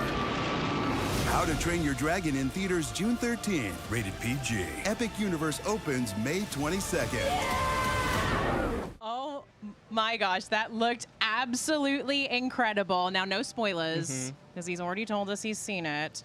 What did you think of the live action film? Incredible. If you're a fan of the original animated, I think you will absolutely love this. Find the biggest, loudest screen possible. Ugh. It's a I can't must. wait. I cannot wait. So as we leave How to Train Your Dragon Isle of Berk, we've actually got a special interview coming to us from the blue carpet. Kirk Cousins is with Showbit. Let's go down to see what they have to say. I'm here with Kirk Cousins, quarterback from the Atlanta Falcons. Welcome, Kirk. Thank you, Shelby. Good to be here. We're having fun tonight. Well, I got to ask you, first and foremost, I'm sure fans and fantasy owners want to know, how's the offseason going? Yeah, it's going well. Get to do fun experiences like this. We spend a lot of time in Orlando in the off-season, so we have fun with the family going to theme parks, and tonight will be no different, but it's been a good off-season. So I am a company man, and I really hope we get to see you on the Super Bowl on NBC in February. There you go. You and me both. That'd be a blast. That'd be a dream. So quarterbacks tend to be the leaders on the field. Is that also your role when it comes to vacationing with the Cousins fam in the theme parks? Yeah, I run a tight ship. We gotta be, efficient in the parks. We gotta have our meals planned out. We gotta maximize the time. I'm trying to get as much done in a day at a theme park as I can do, and they pack them full with so many activities. It's hard to get it all in one day. All right, but you seem to have it all together, so can I come with you next time? Absolutely. You're going to want to. We're going to have a good time. All right, I'm joining the Cousins wear this family. That time, okay? I'll wear this in the Florida Best heat. dress. Awesome. So what are you most excited to see tonight in the park? I'm a big fan of How to Train Your Dragon. I love the music. I love the entire storyline. They got the live action coming out. So to go see the Isle of Berk and kind of immerse yourself in that world, I think will be a real thrill for the Cousins family tonight. Well, thank you so much, Kirk, for joining us, and I hope you enjoy your time in Universal Epic Universe. Awesome. We will. We'll have a blast. Thank you. Amazing. Thank you so much, Shobit. Looking snazzy in that suit, as always. Yeah, absolutely. It's so awesome to get all of these interviews live from the blue carpet. Shobit, I was wondering maybe if you were on an Apple box for that one, because that height difference. I don't know. Maybe we should switch roles. Maybe Shobit should be going into football now. Oh, yeah, Shobit. I bet you could hike a bowl, right? Absolutely. Well, of course, Shobit will be out there all night getting even more interviews. But you know who we haven't heard from lately? Nicole, our social media correspondent. So let's check in with Nicole. Nicole, are we doing another giveaway or what's happening? Little old me, I am doing a giveaway. It's our first one of the night. Real quick, I wanted to read this message from Life with Kat. How can you not boop Toothless's nose? Hard agree, and I feel like that sets us up perfectly. The first giveaway is going to be a bundle of Isle of Berk merch. So keep your eye on the chat. Right after this, I'm going to drop a link to enter. You will have 5 minutes to enter, and then we're going to announce the winner later on. So stay tuned. And if you don't win, don't worry. There's going to be so many giveaways. So guys, keep rocking with me. I'll keep rocking with you. Back to you.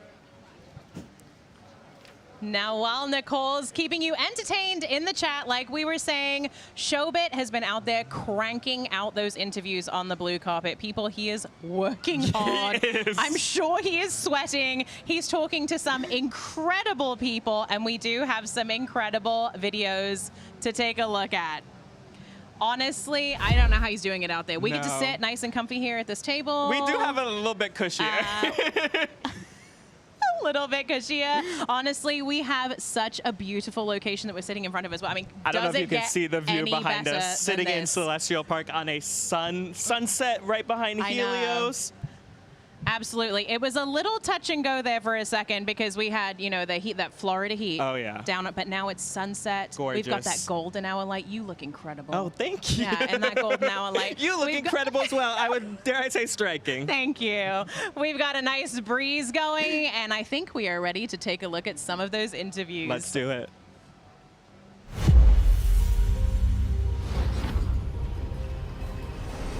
Beyond this gate, find gardens green and epic worlds to fill your dreams.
What an incredible evening we have here. Honestly, I'm so thrilled to be a part of it. I feel like, honestly, one of the luckiest people on earth to be here definitely. at Epic Universe on this incredible night. We've got this golden hour light in behind us that we were talking about. The sun is going down, and you know what? The fun is just getting started. Oh yeah, sooner or later the skies will be filled with some fireworks and maybe some special surprises. Yeah, But guys, you'll so have to make sure you stay tuned. Exactly. Absolutely. And then don't forget, of course, that we are coming back again tomorrow morning at 7:30 a.m. Eastern to welcome our guests as Day well. one. I know, it's going to be very, very exciting. And of course, you all just watched that incredible video about Epic Universe. I'm sure that you've worked up an appetite. And so lucky for us, we have the man behind the flavors of Epic Universe here with us tonight. Please welcome Chef Jens, who is the executive chef for Universal Orlando Resort. Now, could you possibly take us through what you've brought us here this evening? It's sort of a nice selection of things. Yeah, good spread. So we have a little bit of a spread from all our 5 worlds in front of us. I mean, like you said, the food is just as much as an attraction as some of our beautiful attractions. So right in front of you, we have in here, this is from Isle of Berk. Ah, So that's the- why you stood there, because that's one of his favorites. The mac and cheese cones have gone viral. I mean, our guests truly love it. So this is our PB&J cone. So it's a mac and cheese topped up with a peanut and bacon jam. Then it has like a green salsa verde over the top. Wow. I mean, just delicious. It's a mouthful, but it just puts a big smile on your face. Yeah. Then right in front, Blue Dragon. So Blue Dragon, Pan-Asian restaurant located in Celestial Park, right here in Epic Universe.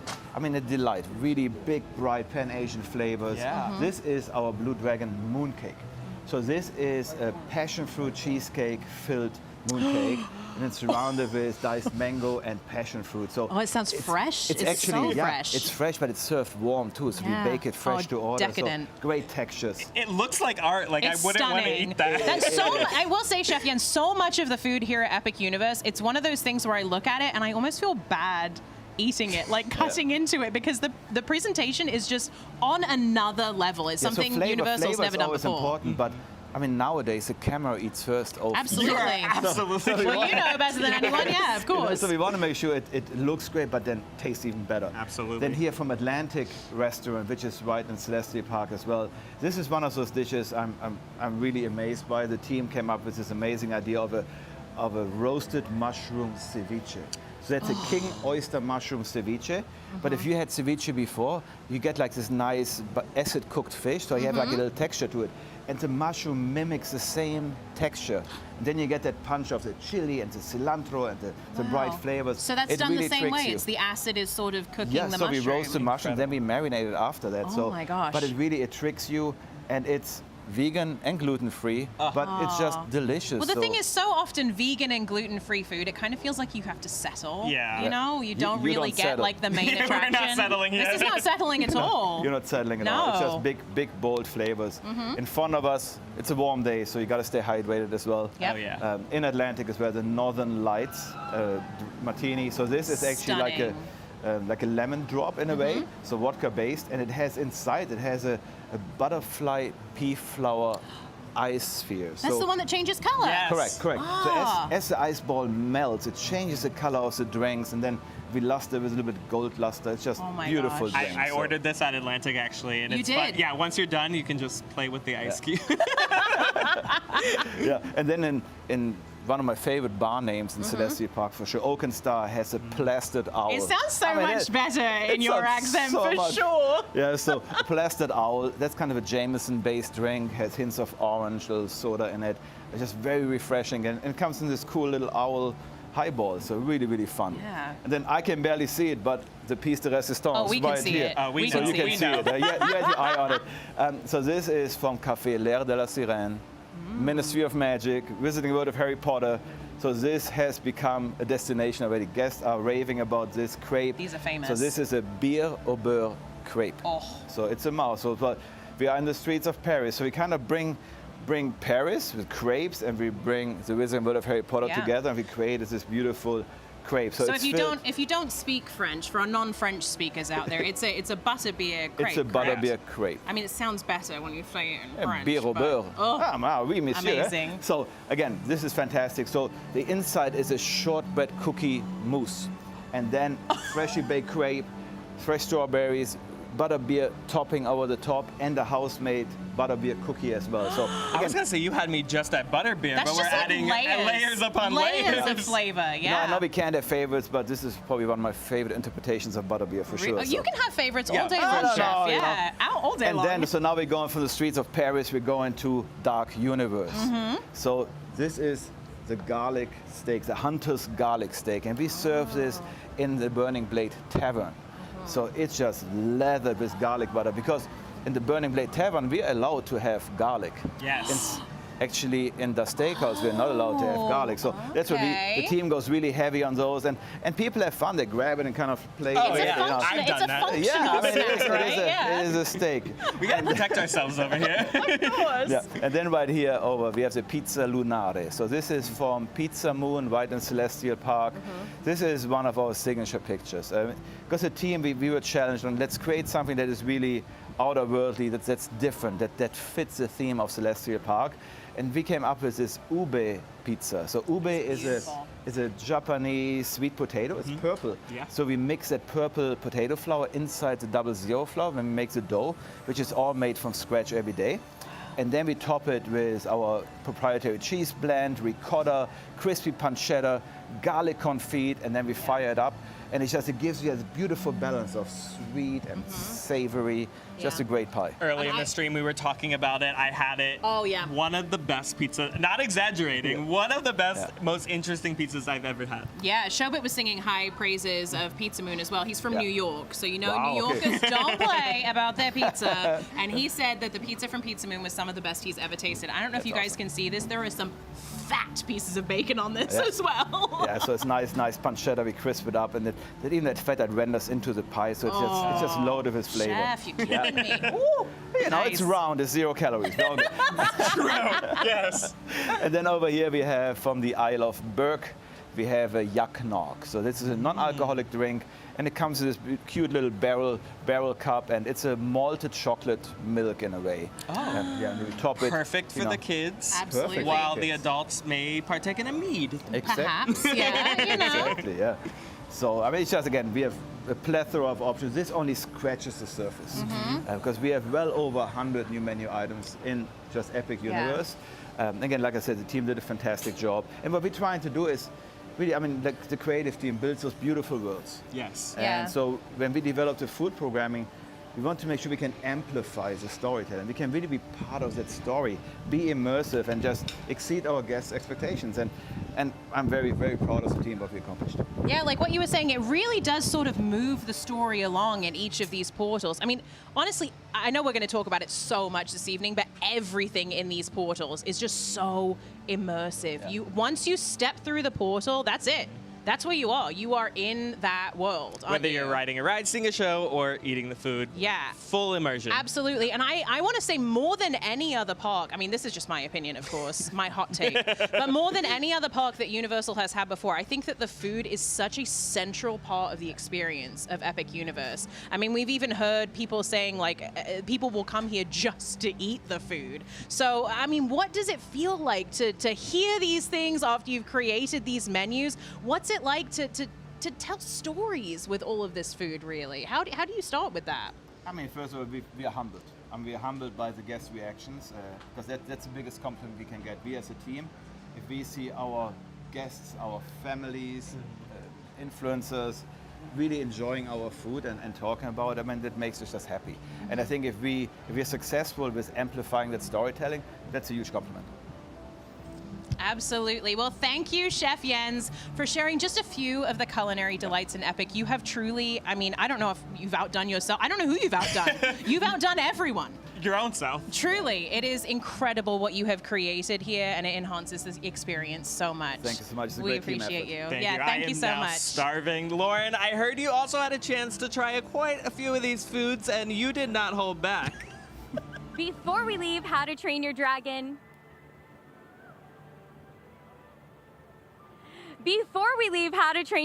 Isle of Berk, we have a special interview for you straight from the blue carpet. Shobit had the chance to speak with the one and only Gerard Butler, aka Stoic the Vast, from the animated and live action films. Here's a look at what he had to say about being at Epic Universe tonight.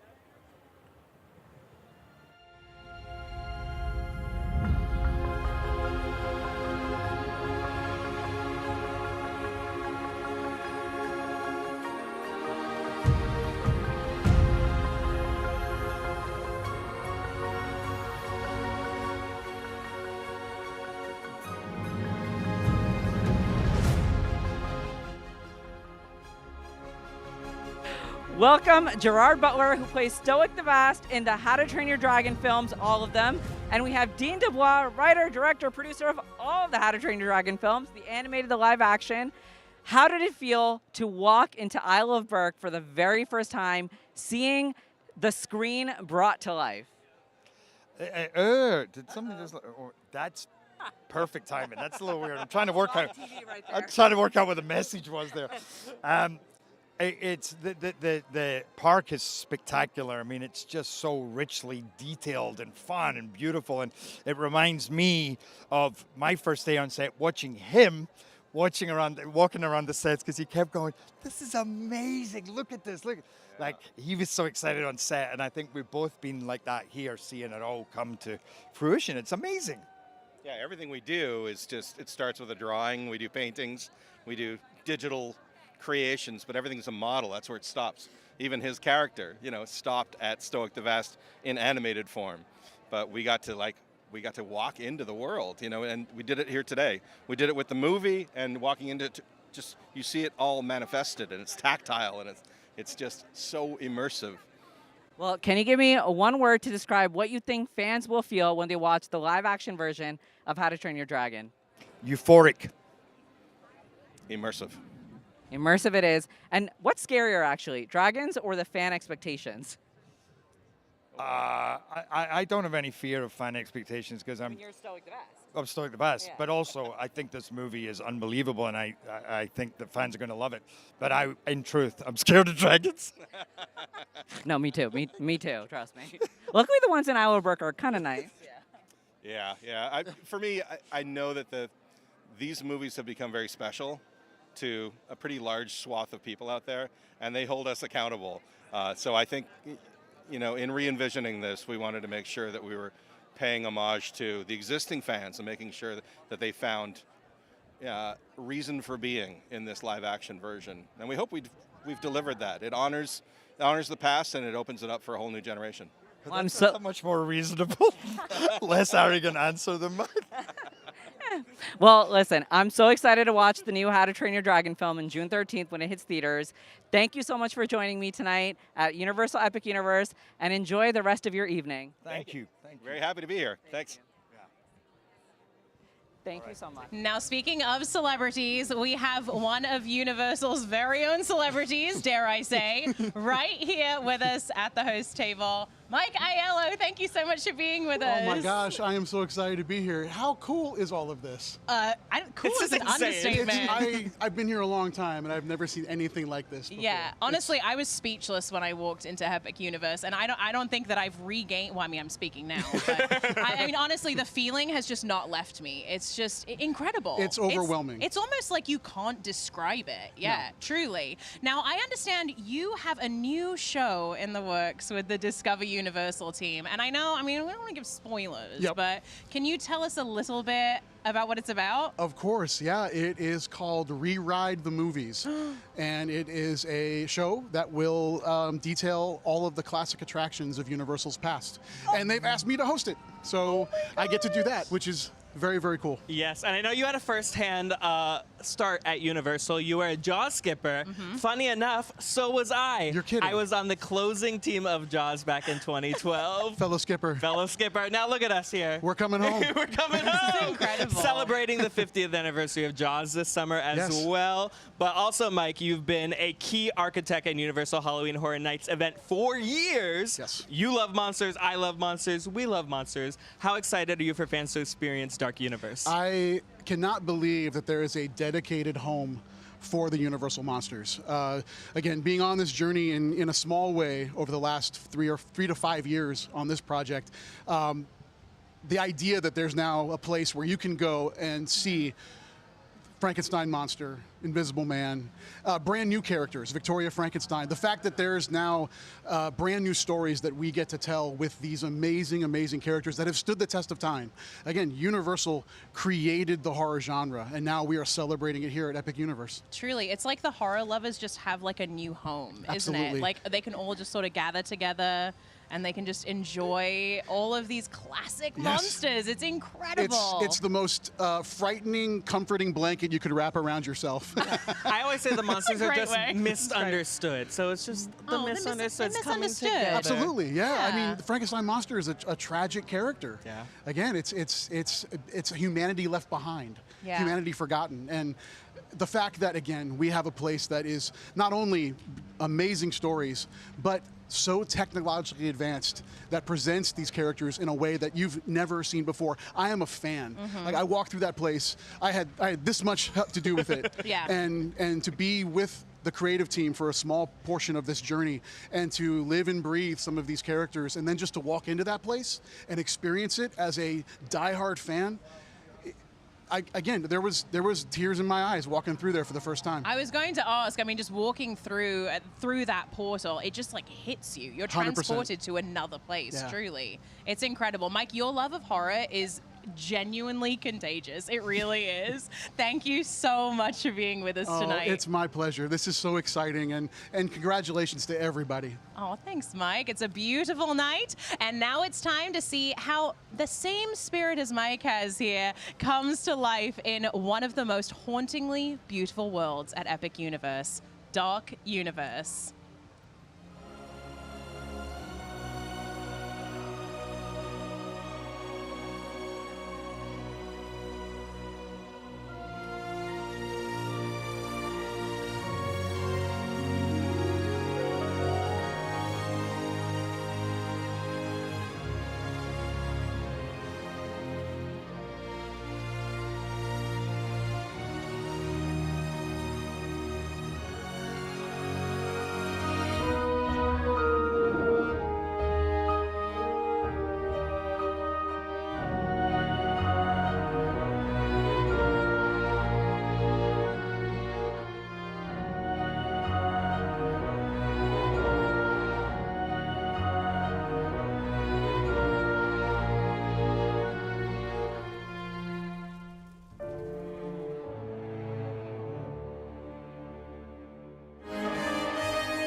Welcome to Dark Universe, where myths and monsters come to life in this thrilling new world at Universal's Epic Universe.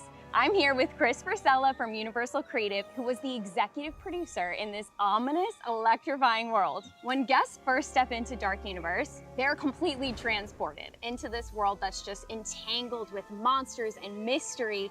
What was your vision for creating this world?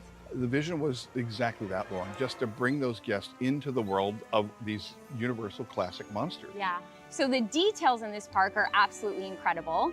How did you bridge that gothic beauty with thrilling adventure? So I think what we did was we leaned into the stories, right? We took the places that these monster stories happened in, Yeah. we kind of brought them all together.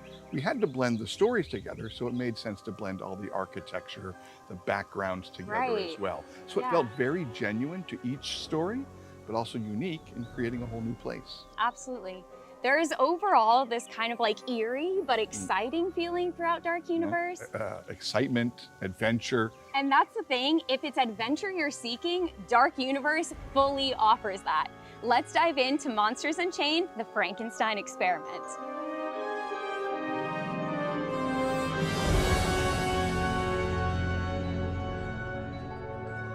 Chris, this ride is absolutely wild.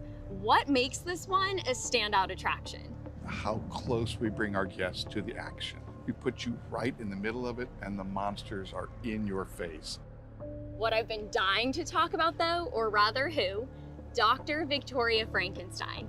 She's a new face to the Universal Monster stories. What can you tell us about her and the story that guests are stepping into? Sure. So Victoria is the great-great-granddaughter of Henry Frankenstein. She's returned after many years to the village of Dartmoor to reclaim her ancestral home. She starts conducting her own experiments to control the monsters. So that's kind of what we're walking into. We've been invited to watch her latest experiment. I hope it goes well for her. I hope so too. This entire attraction to me feels like a modern day love letter to Universal Monsters. How did you go about bridging kind of that classic horror that we all know and love with this new bold storytelling? So first of all, you're absolutely right, Lauren. It is a love letter. This was a passion project. And we love these monsters. So we based the entire story on those Universal classic monsters. Those were the foundation, the DNA of everything we created. We wanted to make sure that we really paid respect while giving our guests something new and fresh. And I do feel that you are fully delivering on that. But also beyond the thrills that we get here at Dark Universe, this village is filled with legends, okay? Let's take a closer look at Darkmoor Village. Chris, the village is filled with character and characters. How did you design a space where guests could come face to face with legends like Frankenstein's Bride and Igor? The design team wanted to produce a place that felt right for each one of these characters. So we really had to think about who we were presenting to our guests and creating an environment that felt correct for that character. I think it's really a huge part of what helps bring Darkmoor Village to life. I personally hear that every monster encounter is a little unpredictable. So what can guests expect when they meet these famous faces? I think what they can expect is the unexpected, but a genuine interaction with an iconic Universal monster. It goes from the slightly unhinged to kind of, friendly and warm. Yeah, I absolutely love that. There's a real sense of storytelling here around every corner. How important was it for you to take this entire village and make it all a part of the guest experience? It was extremely important. The village, the whole world, is a character in itself. It gives our guests a sense of place. It immerses them in this world. We have a storyteller. He or she plays the violin, and they relate to our guests those classic Universal monster stories. We want them to believe that they're in a world where the scientists are mad and the monsters are real. Well, beyond the thrills and chills, Dark Universe also offers unforgettable shopping, dining, and atmosphere.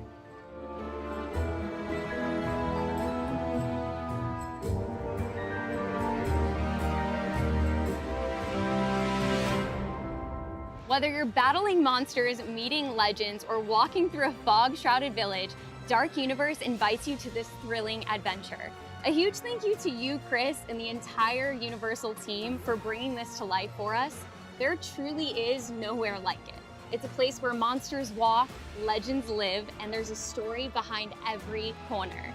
We can't wait for you to step into the shadows and begin your own adventure.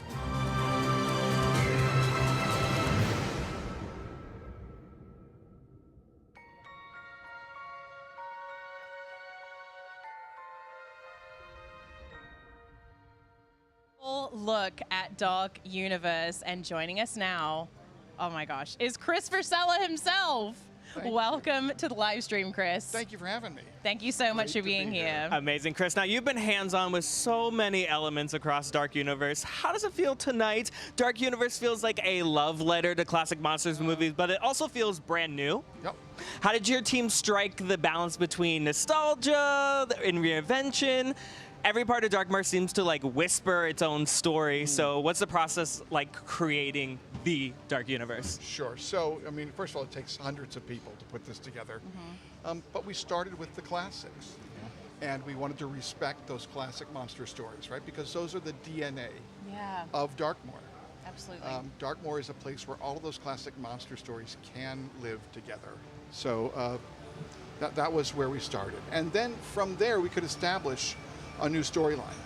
We didn't want to disrespect any of those previous stories. There are so many diehard fans who want to respect that. Absolutely. So use this as our base. But here we are in this alternate universe that is a world of monsters and mad scientists. And time has passed since those original films, and we've met new people, new stories. So you get a little bit of creative license to do something new there. Absolutely. It opens it up to the stories that we've told, and also so many more. So there's room in the future to grow the Dark Universe if we should choose to do so. Oh, you heard it. You heard it here. Was that an exclusive scoop? I'm just saying that there's room. That's all. There's no tip of the hand here. Just saying. I was just saying to Chris before we went live that like walking through the portal, one of the first things that struck me, I kind of expected it to be a little bit more like Universal's other Halloween experiences with jump scares and the lighting, and it is creating a mood in its own way. But it's not like this at all. Like, it is just hauntingly beautiful. It's stunning. You walk through, it is beautiful. The architecture, the landscaping. Yeah. I mean, the landscaping really struck me when I walked through the portal for Dark Universe. It was sort of the first time that it clicked in my brain that the landscaping was entirely different in this world. Sure. And then it made me sort of realize it for the other portals that I went into as well. So, I mean, what goes into that kind of decision making? Just creating that environment where you're really putting people in a position where it's like they're in a film themselves. Absolutely. We want to make sure that we're creating a 360-degree environment for these guests so that they feel like they are in a real place where these monsters live, where they're from. Yeah. It's not a land about the monsters, it is where they're from. And so decisions like landscaping, right? We wanted to make sure it's easy in a resort for things to look very manicured. And this could not look manicured. It had to look wild and unruly. Yeah.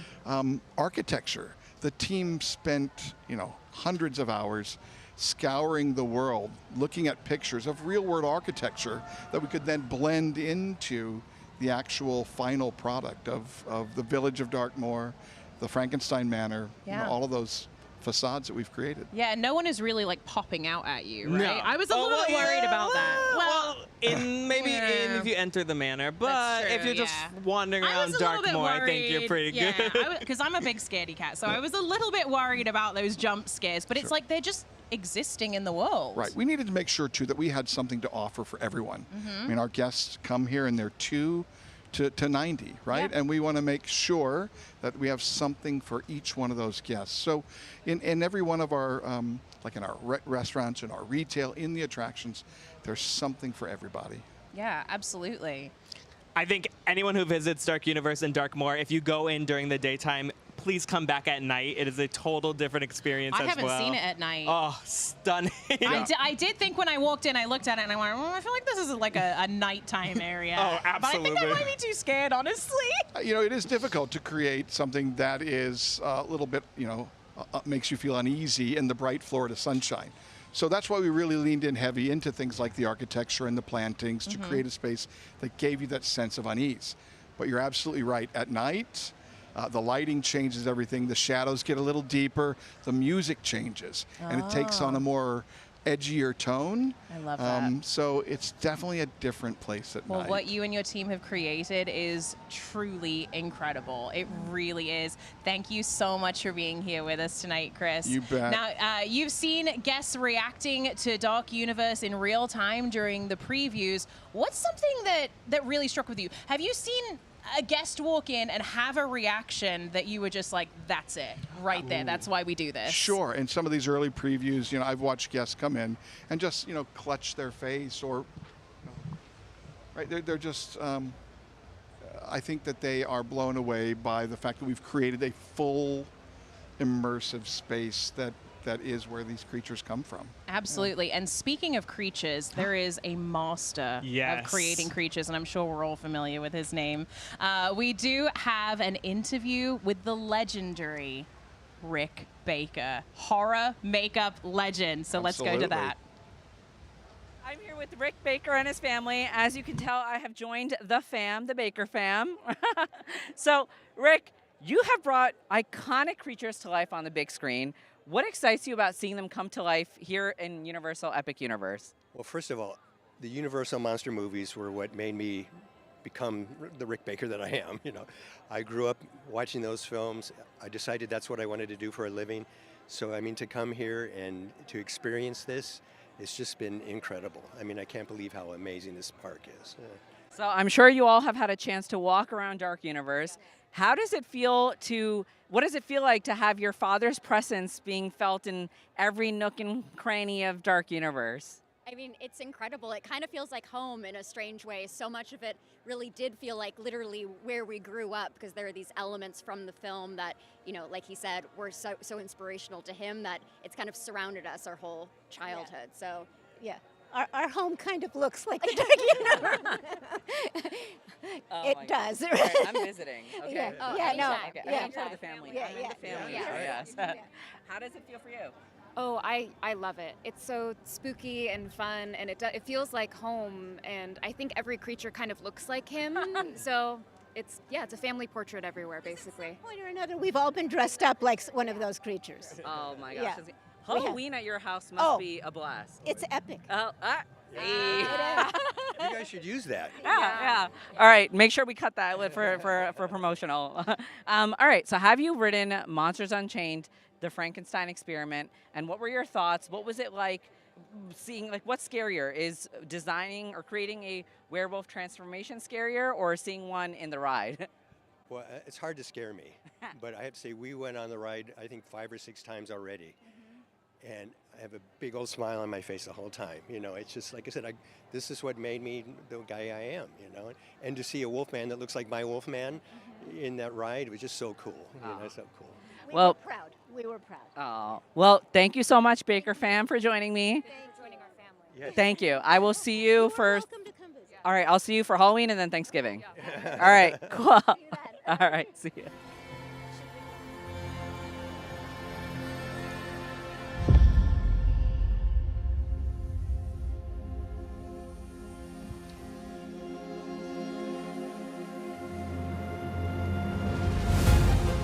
Now, one of the very spooky and special things you can do in Dark Universe when you visit is the Darkmoor Monster Makeup Experience, which these two might know a little something about, but we'll get to that later. Oh, yeah. And we actually sent Nicole, our social media correspondent, to do just that. Nicole, rumor is you love the classic monster. So, like, are you ready for this?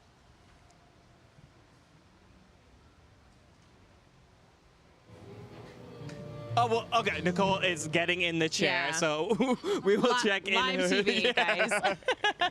But Lauren, Nicole does love our classic monsters, and we're going to do Yes. something with that a little bit later. But, I mean, come on, this is like the elephant in the room here we got to talk about. I think we're going to go to Nicole. We just said that we're ready. Sorry, guys. Nicole, are you there? All good, all good. Nicole?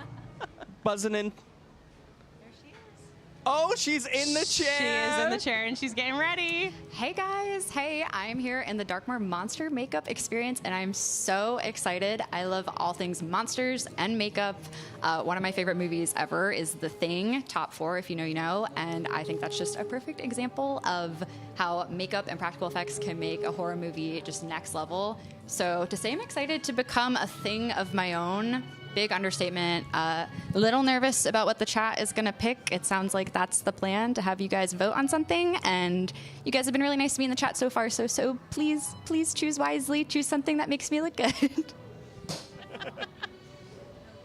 That's incredible. We're so excited to see what's going to happen to Nicole. But right now, let's get to it. Come on, we've got 2 legends sitting here with us. We have to talk to them. Joining us to get this makeup party started are 2 guests whose work has brought some of the most memorable characters to life on screen. Please welcome Erin and Michael McCash. Emmy award-winning makeup. I'm not done. You've got a whole intro. Titles Okay? to go through. Sorry. Emmy award-winning makeup effects artists and masters of transformation. Oh my gosh. Thank you that's so much for being lovely. with us. Thank you so much for having us. We're excited to be here. Of course. You've both had such prolific careers in film and television. What first drew each of you to the world of makeup? I definitely want to hear from both of you on this one. And what's kept you inspired over the years? So many things. I mean, we get inspiration from film, television, magazines, all kinds of stuff. I mean, I've been doing makeup for 39 years now, and I started in makeup effects, and it's just, you know, seeing all the creativity. This is really inspiring to see Darkmoor and the incredible amount of details. We get inspiration everywhere. Absolutely. What about you, Michael? I mean, I get inspiration from looking at bugs. So I mean, you can find inspiration anywhere you look. There are incredible bugs out there, I mean, truly. They got great paint jobs, right? So. Absolutely. Definitely. We also just saw an interview with Rick Baker, and you both have experience working under Rick Baker. Can you impart any wisdom that kind of shaped how you go through your creativity? Oh, I mean, I just tried to absorb everything that I could when I worked for him. I worked for him in the late 80s on Gremlins 2. Wow. So it was a long time ago. But talk about inspiration. I mean, Rick is the ultimate inspiration. And he continues to do, in his retirement, he continues to do the most amazing artwork. He just had this brilliant art show like 2 weekends ago. Yeah. And just with all of his paintings that he's doing, just wakes up and paints, and it's like an artist never retires, right? No. Now he's getting to do the stuff he wants to do. So yes, when I worked for him, I just was constantly trying to absorb everything. But he's a huge inspiration to every monster maker. Is there anything that you learned from him that still shapes how you approach your work today? Oh, I mean, paying attention to detail is a very big part of it, and being creative. Trying to think outside the box, create new things and new ways to do things. I would say he never goes for the status quo. He always improves something, or there's no real reason to do it. And, that's great. And Rick is, I mean, he's the best. So. Yeah, I mean, there's not much more else to say. I mean, look him up. So have you two been through Dark Universe? Oh, yes. Yes. You have? Okay. We went through it today, and we're going to, now that it's getting darker outside, we can't wait to see the lights on and everything. We're really excited. Was that your first time today? Yes. Oh, well, we have to get first impressions. Oh, yeah, first impressions. Yeah, what were your first impressions of walking through the portal and just seeing it open It was up a in lot front of, you? very couple, just like 2 words just going, oh my God, or wow, just constantly going. And Rick had been through it before, so we were with him, and he was like pointing out stuff. He's like, look at that, and we're like, oh, okay. Oh, wow. So you had like a master person with you going, like, oh, here you go, can't miss this. We had a good host. There's a lot of knee bending and pointing, like. Don't miss this. Don't miss that. Don't miss that. Doing squats all day. But all of the, we got to be part of the design in Burning Blade, one of the heads that I was part of designing, and Mike was part of it. And some of our friends got to design some of the heads and a lot of the work. So we get to see that come together after like 5 or 6 years of seeing the development and all of the artwork and Crash McCreer's designs. Really just so mind-blowing to see it in person. Yeah. And you're just like, this is so much bigger, better, greater than just seeing the designs. And leaving of a legacy like that, of course, in a park like this must it's amazing. feel great. Yeah, and also for the home of monsters is Universal Studios. And that's like a really big deal, and I think people really get excited about. I mean, they used to love the Monster Cafe, and everybody was so bummed that it was gone. But this is. I mean, above and beyond. You had a cafe, and now you have a whole land. world, Yeah, right? exactly. Also, like I pointed out with Rick, stepping things up, I don't think there's a particular thing in that park that hasn't been enhanced. Like, you're like, oh, I never thought of that, or it's just another level. Yeah, it's great. Absolutely. The rides are incredible. Yeah, and then you're going to go and see it at night as well. Can't Are you wait. so excited? Yeah, really excited. Yes. Really excited. Well, Aaron and Michael, we are so honored to have you Thank you here. very much. Thank you Will you so much. help us, actually? Obviously, we have Nicole in the Monster Makeup Darkmoor experience, and we are going to have fans pick her makeup experience. Yeah. So now, friends in the live stream chat. I hope it was all stitched up. I'm crossing my fingers, but I don't know. So Well, that's I'm gonna excited to find out. Maybe I'll find out looking in the mirror. Maybe, at what I yeah. become. So thanks, Ty. I hope you guys picked wisely. It is up to our friends in the live stream chat, as Nicole was saying. So this is your time to shine. We're putting the power in your hands, literally. Nicole is about to go through the legendary Darkmoor Monster Makeup Experience. But what kind of creature will she become? It's not up to us. It's up to you guys in the chat. Absolutely. And as you can see, we have 3 options to choose from. Right here, we have all stitched up. Or we can have Nicole go into the moon eyes look. Pretty. That's it's pretty, but it's beautiful. But do we really want that to be beautiful? And we also have the Bride of Frankenstein, which you saw earlier as well. There she is. There she is. I mean, beautiful in her own right, but like, come on, chat. Come on. Help us out here. Now, voting is happening right now in the chat. Just cast your vote in the poll. Whichever one gets the most love, that's the monster Nicole's going to transform into tonight. Which one did you guys like? You like all stitched up? I like all stitched up. Actually, that's my favorite too. Yeah. So okay, so not to sway the chat or no, anything. no swaying. The moons are pretty. Legendary makeup artists here choosing They're all stitched beautiful, up. but I Come really on. like. I love the green and the stitches. Yes, gorgeous. but again, it is up to you out there in the chat, so choose wisely or mischievously, and we'll reveal the winning look a little later in the show. Trust us, it is going to be epic. Aaron, what is it about monster makeup like that that tells a story? Why do people love it so much? I think people really love to, become something else, and to also be scared. Being scared is like very exciting. Yeah. And it also harkens back to when you're younger and you go trick-or-treating, or like it just brings that joy. Yeah, I didn't think about that. I spent my whole childhood dressing up as monsters, and I've been obsessed with it since I was about 7. Yeah. And it just has that. It's just so much fun to be somebody else, especially somebody scary. Oh, absolutely. Yeah. Do you have a favorite like trick-or-treat outfit that you had? Oh, I was the Wolfman. The Wolfman's your favorite? I was the Wolfman. We tried to get Nicole. We were like, listen, can we make the Wolfman an option? And she went, no, cut that guys, real be nice fast. to me. Not in this heat. No, hair not in this heat. Exactly. Michael, tell us what went into creating the looks of the characters in Dark Universe. I wish I could say I did them all, but I just helped with Erin's. She kind of dictated what she wanted, and we did it on Procreate, if I can drop that. Yeah, well, it's a great working relationship that you two have. You support each other, Yes. Thank you. So you definitely have a hand in it as well. So what was it like bringing those characters to life? It was a lot of back and forth. We went through Don't a lot of screw it up. different, Real collaborative effort. Try to bring something, to it, and not just, And Vincent Van Dyke Effects Company that we work with all the time on our shows on television and film, he created that for us. I got to be lucky and stand over his shoulder and say, "Oh, I want this changed or that changed." He's brilliant. So you really got to have a hand Yeah. in how all of these characters look. Not all of them, just one in the Burning Blade. Oh, But okay. Crash McCreary was the one that designed all of the monsters for the Dark Universe, as far as the classic ones for this version. Well, Michael, do you have a favorite monster within Dark Universe? I mean, I think it has to be Frankenstein, or Frankenstein's monster. Excuse me.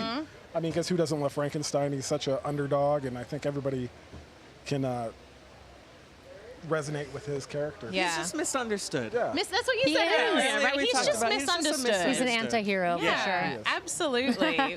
Well, thank you guys so much for hanging Thank out with you. us today. It is incredible to be in the presence of, I mean, honestly, 2 legends, truly. Oh. Like, I wasn't lying when I get... Legend you keep, adjacent. you keep, and you're being I have the imposter syndrome. dutiful husband here to Aaron. But really, it is a collaborative effort, isn't it? It Yeah. truly is. And I mean, the nostalgia factor hits so hard in this park as well. I mean, you walk into Dark Universe and it's like you're in a completely different world, which is obviously the point.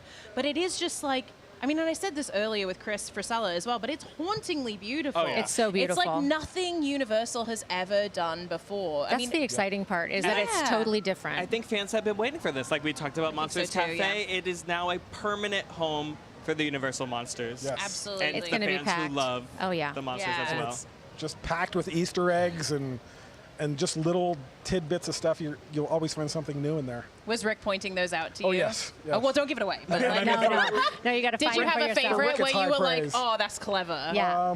I It was the mean, footprints were for me. the footprints. Okay. Well, we'll give that Casey one away a Wong's little bit. vampire Look was out amazing. for footprints when you're in Dark Universe, right? But it does Absolutely. seem like the chat has spoken. I'm so excited. Who wins? Ooh, and we've got Yasmin in the truck looking at the results. So what's it going to be, Yasmin? Hi guys, the winning look is Bride of Frankenstein. That's an excellent one.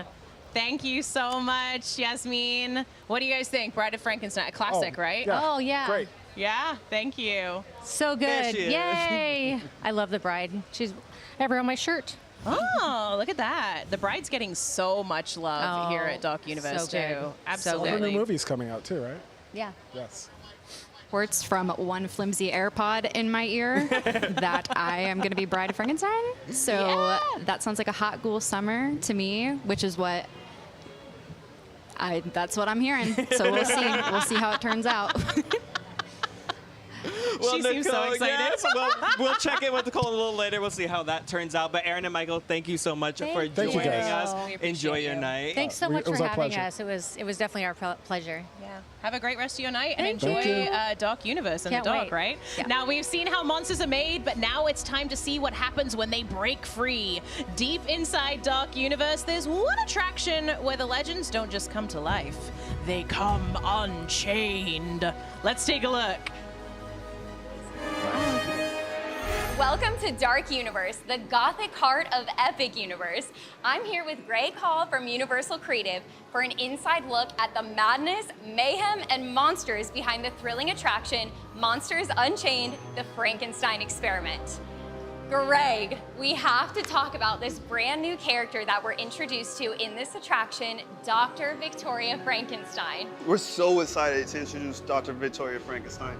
She's a great-great-granddaughter of Henry Frankenstein, the creator of monsters. Now, she's here to prove to the world she will succeed where others have failed, and that's controlling monsters. And that's why we're here, to witness Victoria's final experiment, and that's controlling Dracula. So we're not just meeting Frankenstein's monster. We are introduced to a full lineup of Universal monsters. What inspired that Unchained approach? I've never worked on a single project that's more universal than this ride right here. So we had to introduce this interesting catalog of amazing creatures to our guests. It's not just an attraction you go through a line and you enter. It's a complete transformation of the guests entering a new world. Because we started to see some of Victoria's experiments and some hints to what's going to happen to them on the attraction, how strong the monsters are, and the mysteriousness of some of the monsters. It's the most advanced queue that we've ever made, ever, since I've been here for 16 years. So the way the characters interact with the guests, the way they talk, the way they move is so lifelike. You'll never see it anywhere else. How did your team build suspense before guests even get on the ride?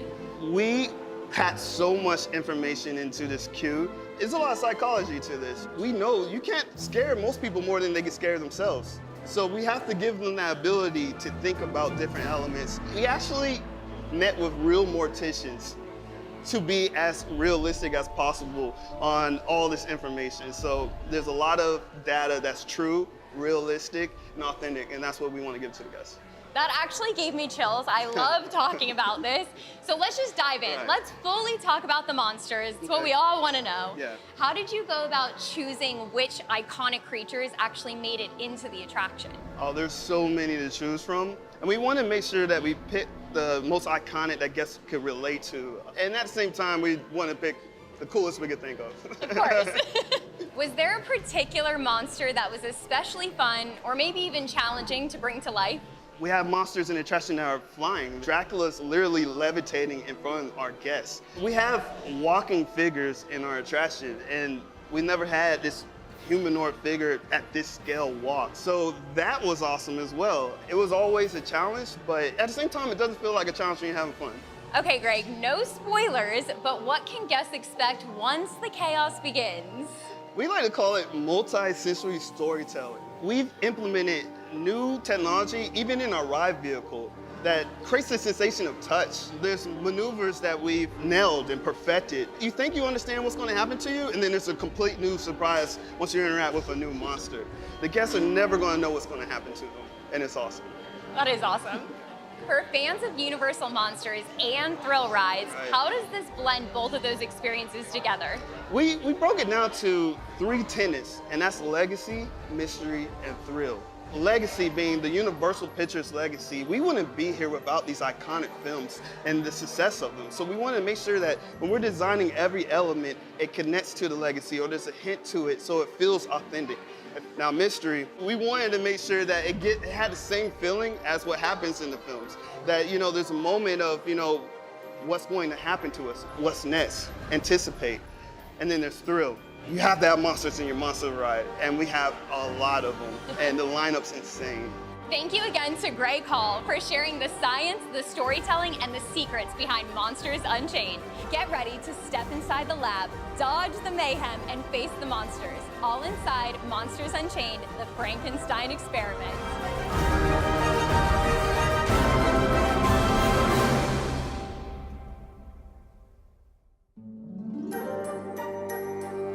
One of my favorite rides, Monsters Unchained, is incredible. It looks so good. But speaking of Universal Monsters and Dark Universe, we got a special interview show bit from the carpet. Danny Elfman, let's check it out.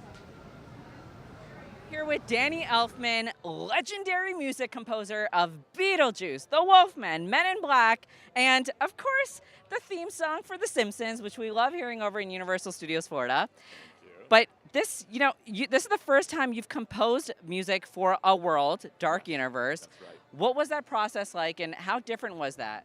Well, it was just really fun because I love being part of a long process. You know, it's like when I was making an animated film with Tim Burton or something, it was a 2-year process. It's supposed to just coming in and writing for a couple of months. And this was like 2 years. And I just loved the team. They were great. And what's so exciting is seeing first like drawings, then better drawings, and then 2D renderings of like all the motion and everything, and then more rough. It's still rough, but it's getting better and better. And then coming here today and go, oh, that's exactly what I was being described, and there it is for real. And it's just very exciting being a part of it. I mean, it's so exciting because Dark Universe really draws from Universal's iconic monster legacy.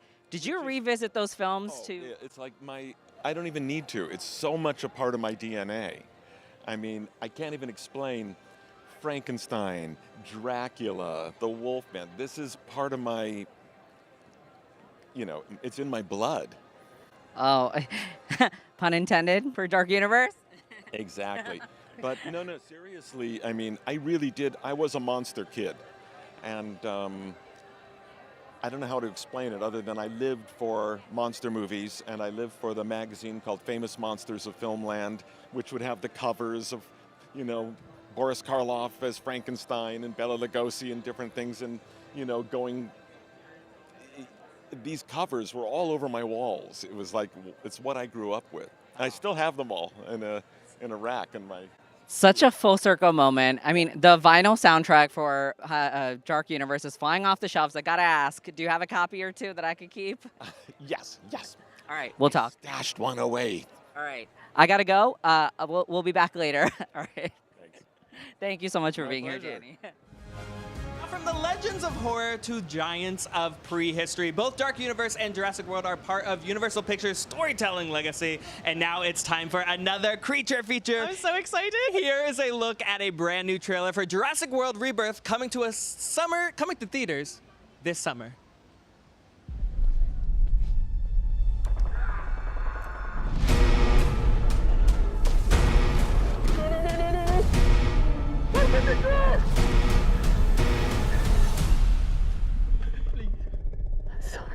Please open the door for me!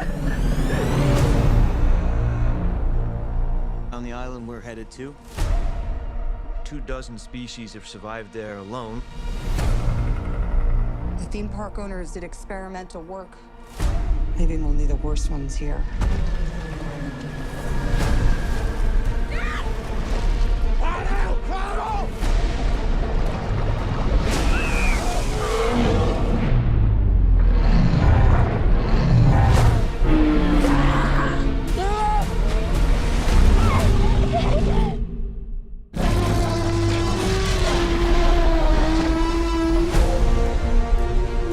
Don't see that every day. Or ever. Let's go. If we get this DNA, millions of lives are saved. Maybe we should make this quick, huh? Time to move.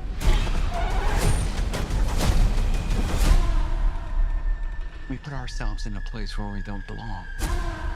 Survival is a long shot. That's kind of our specialty. She's scared.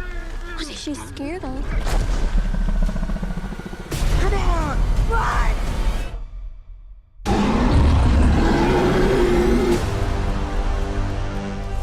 We're not gonna let you get hurt, okay?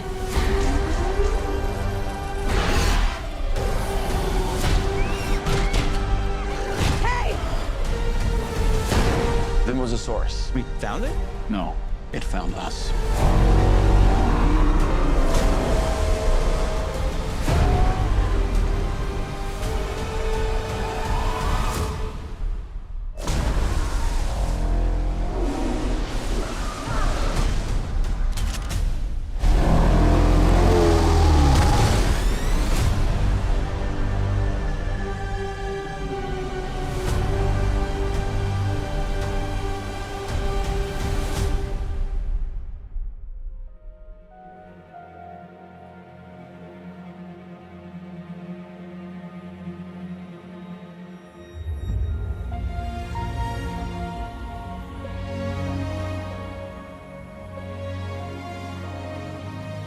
if that doesn't get you excited for the movie, I genuinely don't know what would.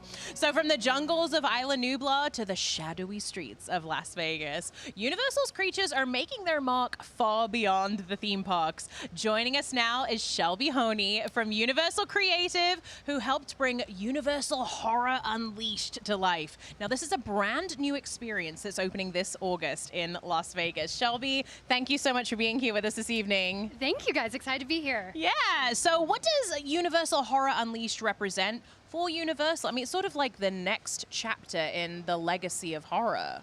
Yes, absolutely. It's our lineage, it's our history, and it's exciting to own it in a brand new space, of course, in Las Vegas, Nevada.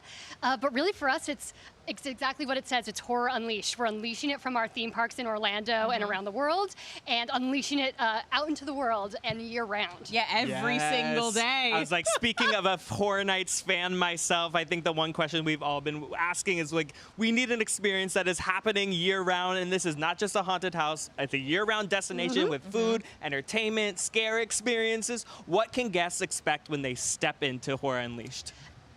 The same, honestly, the bar here that's been raised, you can expect that absolutely in Las Vegas, where it is complete and total immersion in the living stories and terrifying screams of the nightmares we've dreamed up. Oh, Las Vegas, I feel like, is kind of the perfect place for this sort of experience. So what does it mean for Universal, I mean, to really expand beyond the theme parks? Absolutely, and I think there are some great things upcoming, of course, with our Universal Kids expansion that we are working on, as well as this awesome expansion in Las Vegas. I think it's just the start, really the tip of the iceberg of us. Our guests have been coming to us for so long, and now we're excited to get into a new market and share with guests who maybe haven't experienced the full breadth of our products here. I am a little bit biased. I am actually from Las Vegas. Hold on. So is this why you picked Las Vegas? I don't say it was not an insignificant factor, but I agree with you. It's a totally a destination in and of itself, and it's a different type of entertainment. What we do, the immersion of it, the character performance of it, exactly the entertainment. It's exactly what I think Las Vegas needs right now. Listen, I'm not disappointed as a LA local. I'm excited for a year-round horror experience to be semi-close to me. Las Vegas has like an energy to it as well that I feel like is really going to lend itself to this working. It's got the perfect edge, and you have to think it's a 24-hour town, so what a perfect way to spend part of your Vegas weekend. Yeah, absolutely. Can you give us any like special insights, things that, I mean, Halloween Horror Nights has some incredible superfans, right? Yes. Is there something that fans can look forward to? I mean, without any spoilers, of course. Is there anything that you can talk about? So absolutely. I think it's just the variety of the haunt fan. Haunt fans in particular, everyone has their franchise, they have their slasher, they have what they really love, and so we want to make sure this captures the variety of the guest and what people would expect. So truly it feels cheeky to say, but there's definitely something for everyone. Of course, we've got those who love our history, our lineage, our classic monsters, people who love the future, where we're going, movies that aren't even released yet. We are going to be able to activate and bring those nightmares to life. Yeah, wow. And are guests getting to experience this with sort of the atmosphere of Halloween Horror Nights as well? Like all the lighting effects and I mean, everything makes it, I mean, I'm sure it's going to be insane. It's exactly, it is the things that we know guests love. They love the world-class spectacle. They love the social scare is sort of how we talk about it internally, this thing that happens where maybe we weren't friends when we were in line, but we're going to be clobbered together, getting our way Once you go through that experience of screaming together. I have fully grabbed hold of someone in front of me and buried my face in the back of this person's t-shirt. And that was probably me. It might have been I'm usually the person, I'm usually the back they go to. And so we walked all through the haunted house. We got out and I literally went, I'm so sorry. Pleasure to meet you. My name's Layla. Thank you for allowing me to use you as a shield, a human shield. So imagine being with, like, again, you're going to make friends with effectively everyone who's in this awesome awesome experience with you. So you've got the 4 immersive haunted houses. You've also got the incredible entertainment program, the atmosphere, the incredible food and beverage that you'd expect. So no, I think it's just going to be the perfect experience and a must visit in Las Vegas. Speaking of incredible experiences, Yes. I think it's time for us to check in on Nicole. We have our social media correspondent getting made up as the Bride of Frankenstein, as chosen by the live stream chat. It Let's is look happening. at her. All right, so this is like the base coat going on. She's got Yes. some, oh my God, look at, she's snatched with that contour as well. I can't wait for the stitches to go on. Very nice, yeah. Look at that. And relaxed. She looks very... She does look like she's having a bit of a spa It experience. is. I was like, I'd like to join her in that. I know. Yeah, Shelby, thank you so much. It was such a pleasure chatting with you. Horror Unleashed so soon as well. Can't wait to check it out. Now let's take a look at this video of what you can expect for Horror Unleashed Las Vegas.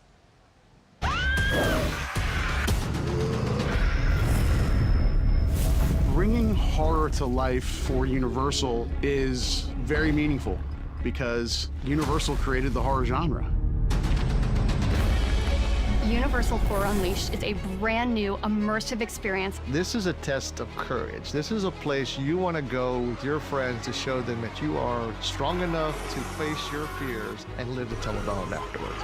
In a decrepit warehouse in Las Vegas, ancient artifacts have been brought in and collected, and their cursed energy has been contained within this warehouse. It is going to provide 4 amazing immersive haunted houses that put you right in the middle of iconic and terrifying scenes. We're also going to have really unique, cutting-edge entertainment, retail, dining experiences. When fans walk through the front door of Universal Horror Unleashed in Las Vegas, they're going to enter a new world unlike anything they've ever seen before. It's going to be exactly what you want it to be. As a fan of horror, or even as a casual fan of horror, or just looking to have a good time out in Vegas. This really is the place where horror comes to live year-round. When you step foot inside this building, you're going to have the most immersive, most horrifying experience of your entire life.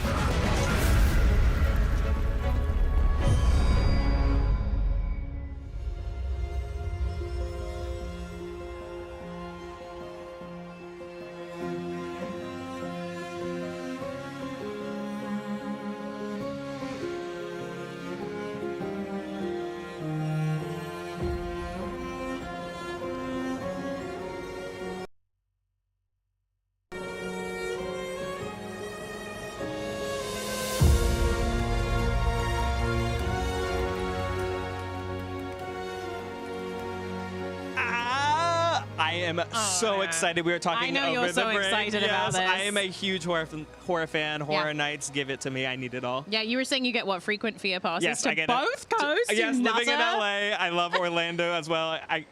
I get a frequent fear pass to Orlando, frequent fear pass to Hollywood. I have to do it all. Oh my gosh, look at you. You're the opposite of me. I'm such a scaredy cat. I'll take you. I'll take you. We can go through it together. Okay, I'll bury my face in your shirt for real this time. From the edge of the Las Vegas desert, around the world, and back to the heart of Central Florida, Universal is really pushing the boundaries of entertainment in every direction. Oh yeah, and while Epic Universe is a bold new chapter, it is far from the final one. The momentum is just getting going right here at Universal Orlando Resort. It's an incredible thing to be a part of somebody's vacation. In so many ways, our parks and our resorts are just such a natural way to get people to feel a deep sense of connection. These are memories that they will have for their whole lives. Universal Orlando has always been a family vacation destination. Over the past 35 years, we've grown to a fully developed, integrated resort destination comprised of multiple theme parks, hotels, city walk, everything you can possibly imagine to spend your entire week to create a full vacation destination. Epic Universe is going to be a game changer in terms of how much time that people are going to want to spend here, where they don't have to think about anything, but they get to feel everything. Epic Universe is a whole new kind of theme park. We're creating these 5 immersive worlds. And each one of them an amazing, compelling storytelling experience. It's not just opening Epic The entire resort has something new. 4 theme parks, 11 hotels. Everything is there for you. It's taking the things that we've done particularly well and making them even better, and then introducing new stories, new technology. We push every boundary possible. You can be transported to a place that you've only dreamed. We're fired up by change. We thrive on change. And by going to Universal Orlando Resort, you get the total experience. In so many ways, our history, our present, and our future is the same. What we're always striving for is making people feel something very human and very connected, whether it's fear or joy or awe. We want to give that to them. There are already so many things in the works now. We have a slate of new attractions that were already in development for every one of our parks. We're already planning for the next thing at Epic. It fits with our ethos of making the next thing we do better than the last thing we did. This park, which has for years been ours, and then all of a sudden the park is open and it's not our park anymore. There is such joy that something you have wished for your whole life or only dreamed of actually becomes a reality. We are bigger and better than we've ever been before. Even though Epic feels a little bit like a finale, it really isn't. There's so much more to do and so many more stories to tell.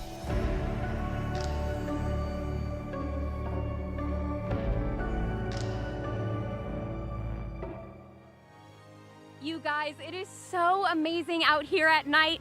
Celestial Park, once it gets dark, I'm telling you, because something different, it's entirely new. The energy shifts, the music changes, the fountains are dancing. I'm obsessed.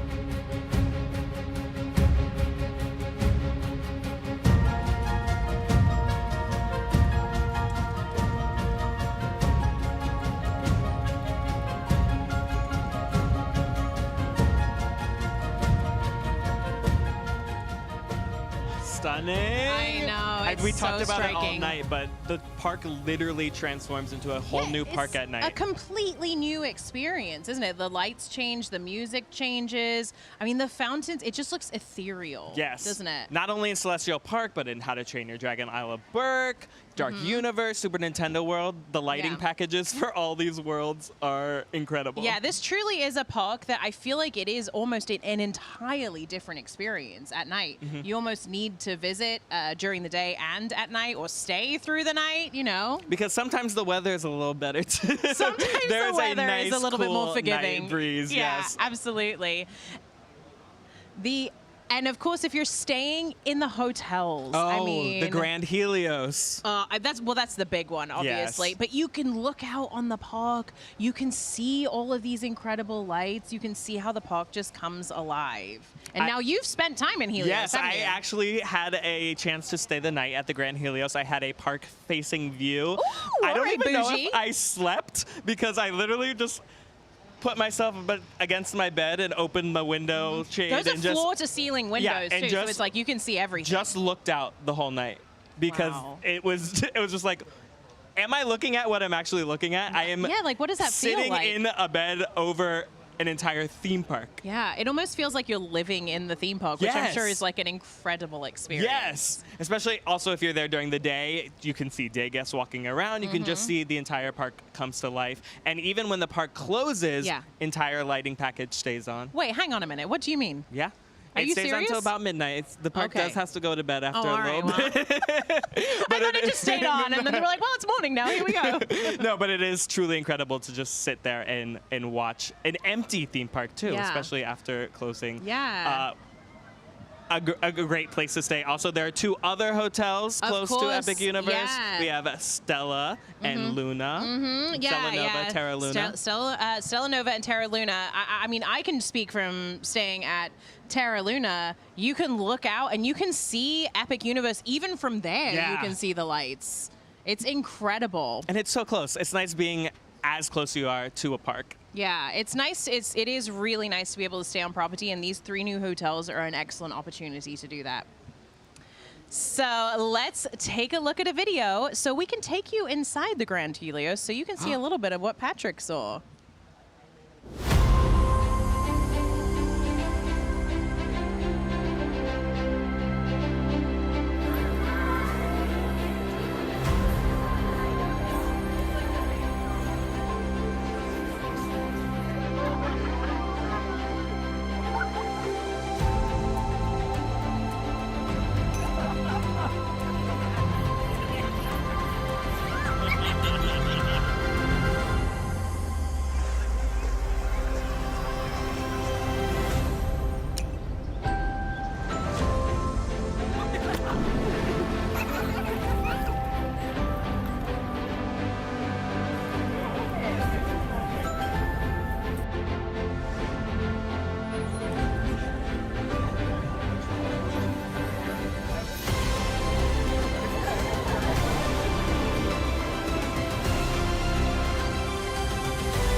Welcome back. Now, if you missed it early in the stream, we had our celebrity correspondent Showbit on the blue carpet, and he actually got us another special interview with Andy Cohen. Let's check it out. Showbit, take it away. I'm here with the icon, Andy Cohen. Bravo, Real Housewives fame. You've done it all. You're the face of Bravo. I haven't written the rides at Epic Adventure yet. Oh, all right. I'm excited. Oh my gosh, I'm excited for you. And I know you went on a recent family vacay with Anderson Cooper. Yes, I did. And you learned a lot. And are your kids here right now? And like, what's it like going on a vacation with Anderson Cooper? That's another story. It's good. I know his moods. We travel very well together, as it turns out.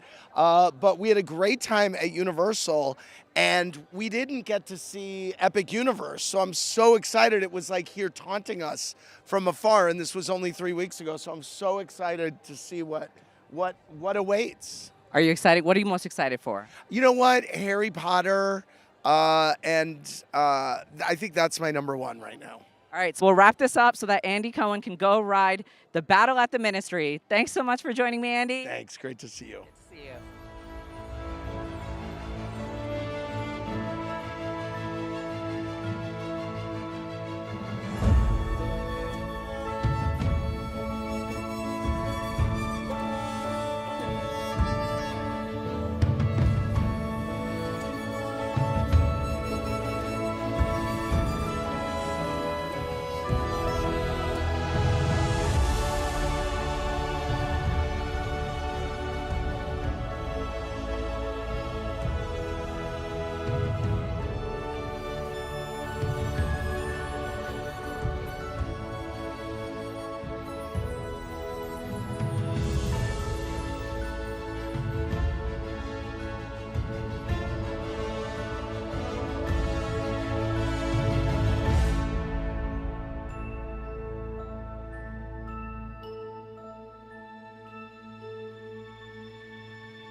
Now, it's been a minute since we've heard from Nicole getting her makeup done, and I was just thinking about it. I think we should check in with her.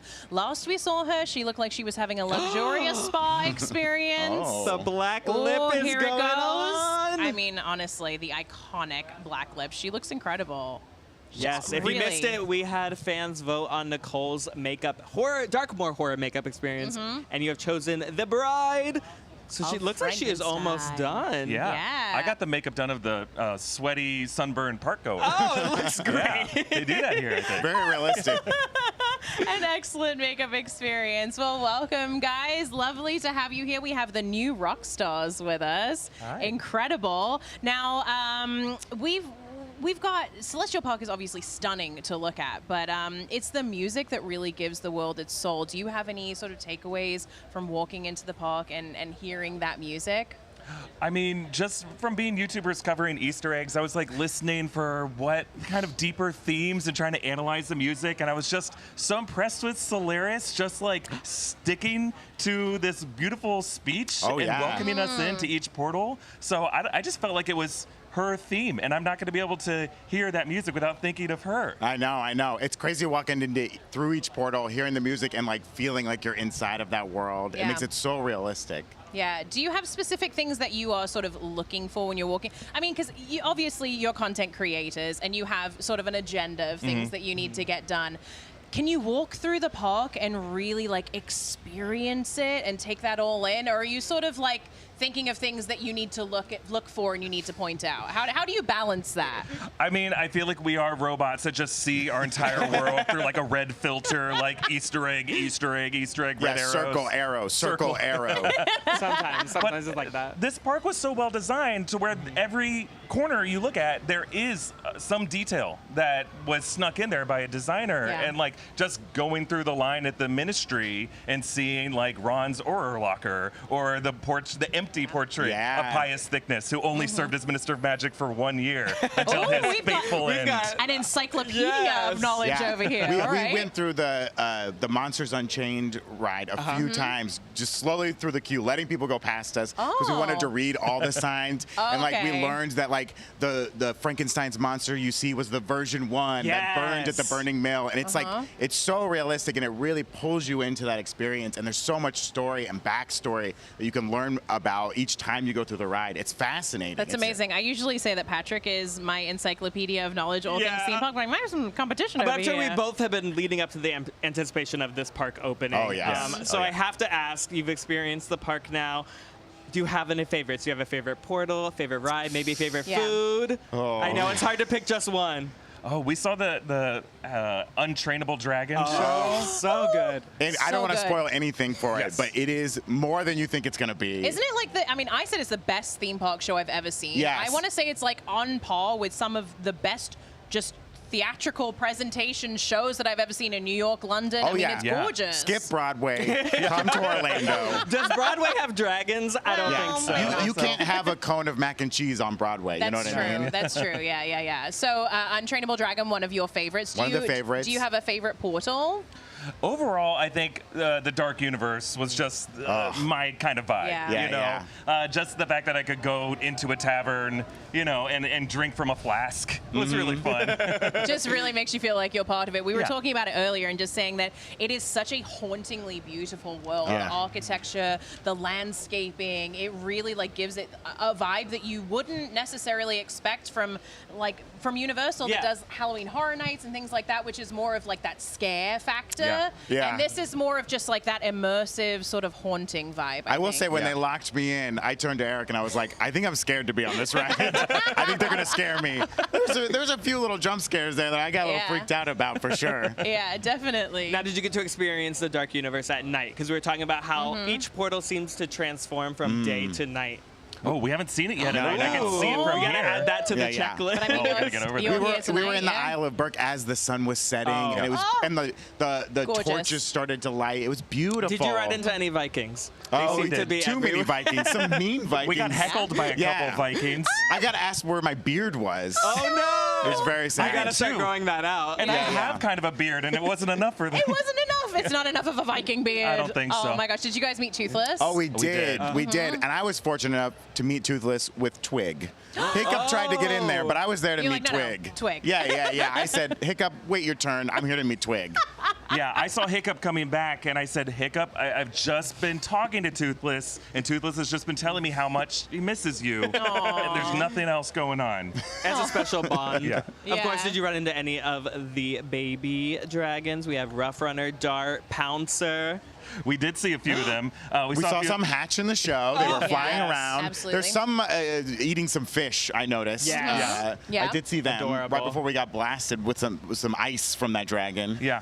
We kind of waited for too long, waited for something to happen until he blasted ice at us. Yeah, he blasted us with ice. We That's got what we're ice waiting for. blasted Yeah. for sure. What about Super Nintendo World? I mean, we've been talking. We were talking earlier about how you walk in and it is overwhelming and overstimulating, but in the best way. Yeah. Oh, yes. 360 degrees. I mean, that is exactly what I'm talking about. Yeah. Where it's literally every corner has something everything you can touch, and it's interactive in some way. And everything feels like a game that you can play, and you really do feel like you're sucked into this world. Yeah, we got shrunk down at one point, which was insane. And luckily there was a red mushroom to get us back to normal size before we left. Perfect. But my fist is sore from punching all those blocks. I was raking up the coins. Were you? What was your high school? I think I have like 1,800 coins right now, which I'm sure people are dragging me for because that's not a lot. But I did that in just a few hours, and I'm impressed. It's not Who's your bad. power band character? I got Mario. Mario. Come on. What about you? I was Luigi, and that's what I wanted. Works. Okay. Yeah. We have Mario and Luigi right here. What's your power band? I got Donkey Kong. Oh. Listen, between all of us, we kind of have a say here. 'Cause We I have said, a full I said Princess Peach. I think, we've got the whole family Yeah, here. we have the whole family. Awesome. Yeah. Well, so you guys have been walking around this evening. When you first came to Epic Universe, when you first walked through the Chronos, what was that feeling that you had? I mean, so much anticipation surrounding this park, obviously. Years and years of anticipation for people like yourselves who have been following this. You finally walk through the Chronos. It's finally real. It's tangible. Everything is right there in front of you. The music swells. You can see all the sights. What's that feeling like? I mean, it's almost overwhelming. Like, it's insane how real it all is, and like how you just get totally immersed in it. And I'm still reeling from like walking through the Floo powder, going into the Ministry of Magic. That is the most unbelievable thing I've ever seen. It's bigger than I thought it would be, and I'm still blown away by it. Yeah. Like, I'm just amazed at like how well it's designed to where they can. Like the order in which you see things seems to be by design. Yeah. Like you're rounding a corner and there's that awe moment that, oh, I can see exactly. It just keeps going as well. There's like, it just seems like an endless world. It's not just like a corner of something. Absolutely. It doesn't feel confined. I think the scale is what has been most mind blowing. Yeah. You know, like it just seems like, oh, this street will just keep rounding corners and I can spend all day in this part of the park. Absolutely. Well, something that isn't quite endless is Nicole's makeup. So we're going to check in. You like that segue, guys? You like it? Nicely done. So we're going to check in with Nicole over at the makeup. Oh, my gosh. We I couldn't. said I wanted all stitched up twin. I think that I was meant to be the bride of Frankenstein. I think tonight. you were My girl too. Shay hooked me up. Ask for her when you come to the Monster Makeup Experience because this is everything I could have dreamed of. And if you're watching the live stream and you're in the chat, you're gonna have to look at this all night. So you should be glad it came out as good as it did because I definitely am. It looks incredible. I mean, I kind of wish she had the wig to match. Yeah, maybe we can do a wig. But she's looking really, really good. Absolutely. Yeah. So, Dark Universe. Do you have a favorite monster within Dark Universe? I mean, we've just seen the Bride here. The Bride, I didn't realize has such a fan following. Oh, yeah. I mean, I know obviously Bride is gorgeous and she's got a long legacy here at Universal as one of the classic monsters, but I feel like the following has just exploded since she entered Dark Universe. when they opened the portal this morning and she hissed, I fell in love. That was it. Her hiss is iconic. You proposed on the spot. Oh yeah, Frankenstein better watch out because I'm coming for the bride. Amazing. I mean, does Igor count as a monster? Oh, Igor. I think Igor's my favorite. Oh, he called me a little freak. I loved it. Could be a the delightful little the freak. stuff that he says is just like you can't expect it. It's just like the unexpected coming at you. Yeah, and he's not going to try to please you or smart you or anything. No. You know, Yeah. you try to play with him, he'll be like, yeah, okay, have a bad day. Amazing. Strut off. Yeah. That is amazing. Well, thank you so much. Enjoy the rest of your night. Enjoy Epic. And earlier this evening, again, Showbit was on the blue carpet. He got us some more interviews. So let's check him out. Showbit, take it away. I'm here with Mark Crash McCreary and his son Connor, Dark Universe contributor, and Rick Baker's protege. How does it feel to be here tonight? Amazing, just incredible. So you have done visual effects on some pretty big blockbusters, like the Jurassic franchise. Sure, yeah. How is it different creating visual effects for a film versus creating it for a world like Dark Universe?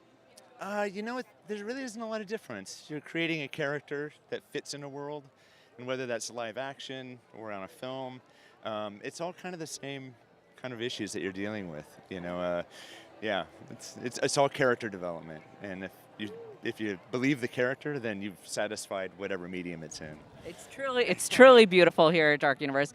Thank you so much for joining me tonight. Appreciate it. Yeah, thank you yes, so much. Thank you. Have a great night. Thank you. Howie Mandel, host of America's Got Talent. Howie, how does it feel to be here tonight? You're mixing me up with Terry Crews. Terry Crews is the host of America's Got Talent. I'm just one of the judges. I'm one of the judges. But when two bald always looks alike, right? Is that what it is? It's the hair. No. People think I'm Terry Crews, and it's also the guns. I know, I'm not. I'm just Howie Mandel. You're more beautiful, but don't tell Terry Crews that. I'm more beautiful? Yeah. I'm feeling especially beautiful. And I'm having a good time. I'm having an epic time. You're having an epic time, which is exactly what I want to ask you about. So you've been describing the new season of America's Got Talent, the upcoming 20th season, as epic. It feels like it's one of your favorite buzzwords, but we're here at Epic Universe, and I need to know, how would you describe Epic Universe? And you can't use the word epic. I can't use the word epic. Well, who made you the boss? I mean, I think it's the perfect word. It's got the, especially, I'm a big nut for roller coasters. And I think, and I'm not just saying, it is the best roller coaster you've ever ridden on. If you love thrill rides, what camera is this? Either one. What camera? This has been the best show I've ever been part of. But I'm just saying it's the fastest, scariest, most fun roller coaster I've ever ridden. The food is the best food. It's not like normal, what you would think of amusement park food. I will come here just for dinner. It's far from where I live, but I would bring my wife here for an anniversary dinner. All right, It is amazing food. I'm not just saying that because you got this and this. It truly is. We are elevating theme park food here in Epic Universe. Elevating theme park food. You're elevating the theme park experience. I just feel elevated. Okay, so are we getting the golden buzzer from you? Well, that's just on the show. But if there was a golden buzzer for theme parks, it would be epic. I would hit it, and we would be showered with confetti. There it is. That's all I needed to hear. Thank you so much, Howie. I thought it would be sunnier than this. I brought an umbrella. I could use that, honestly. It's perfect for me. Why? Short size, fun size. No, this is just so that I don't have to wear sunblock or. Alrighty. Well, thank you, Howie, so much.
Welcome back, everyone. I am so excited to share a new exciting show I've been working on at Universal.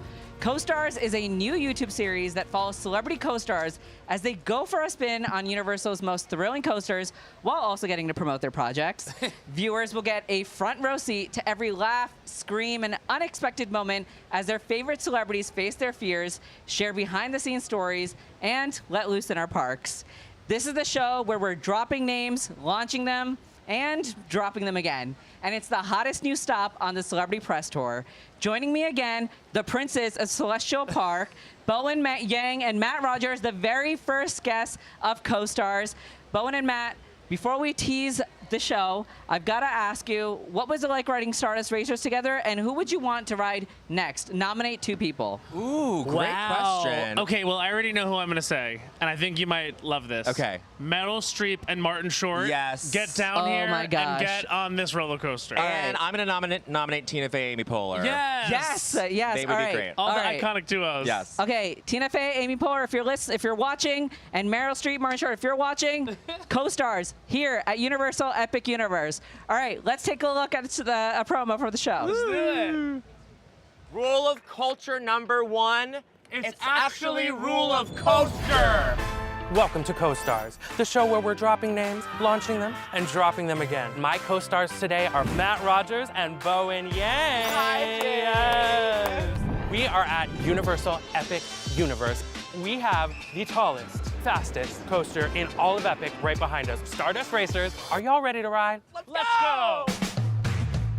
This is us, These are by us. the way. They got our faces exactly. You were Bowen's date to the Oscars. I had to go backstage immediately to get into my Wicked costume. So Matt was sitting next to a lovely seat filler. And then she goes to me, where's Bowen? This is the first launch, and here she goes. Oh my God. Oh, that's gonna be us. That's gonna be Gaggy. I'm gonna be in your ear the whole time. Oh my God, there they go. Hi.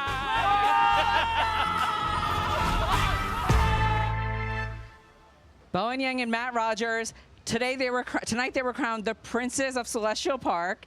Matt and Bowen, what was it like riding Stardust Racers? What did you feel watching that?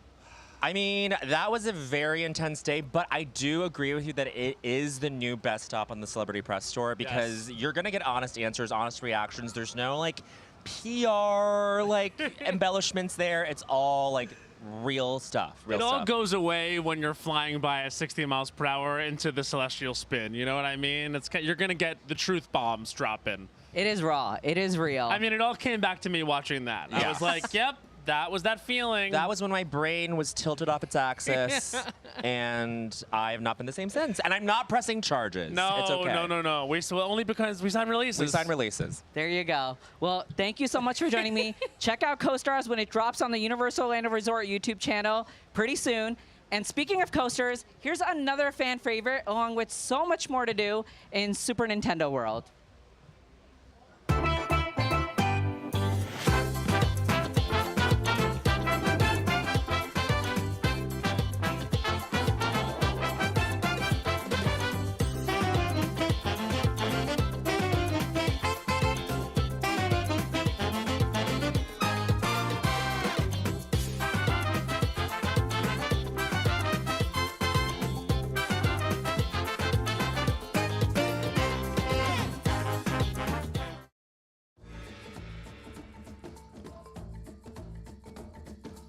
Get ready to jump, roll, and crash through a lane like no other because we're diving straight into the action of Donkey Kong Country right here at Super Nintendo World. And we'll get to chat with someone who knows every barrel blast and jungle turn, creative director Andrew Padua from Universal Creative. Let's go.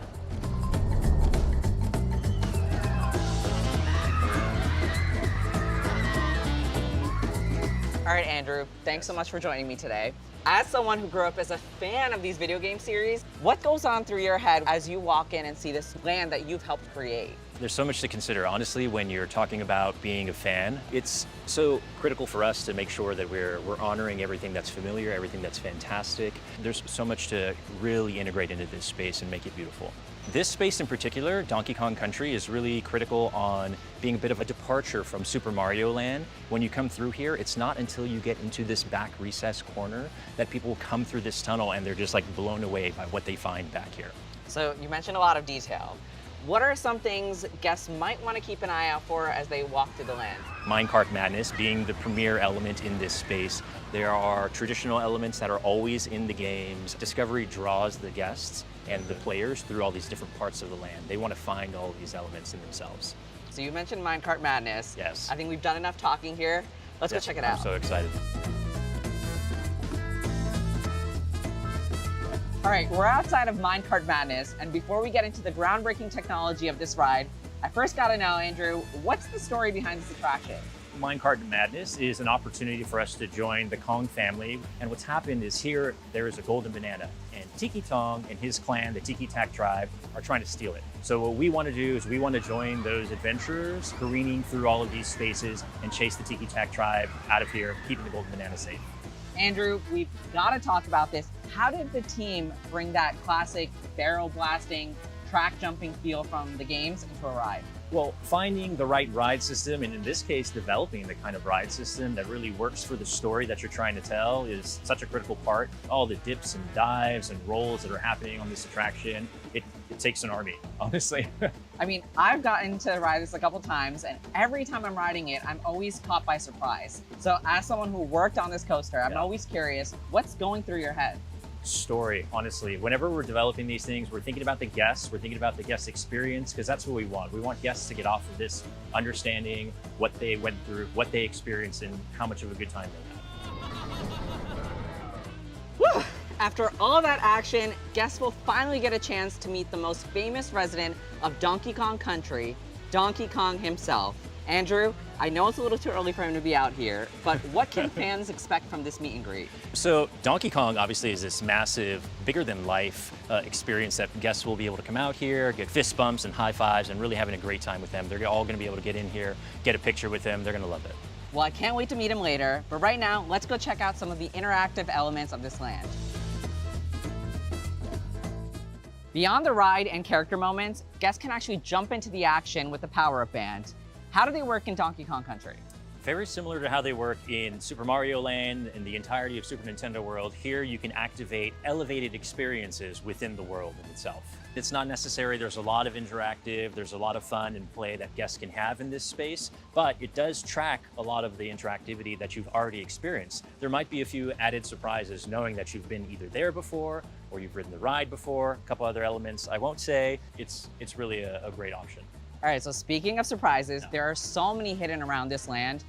What's one thing that you can tell us that guests definitely shouldn't miss? Oh, absolutely, that would be Rambi here. You don't need a band for this interactive, but it certainly elevates the experience in itself.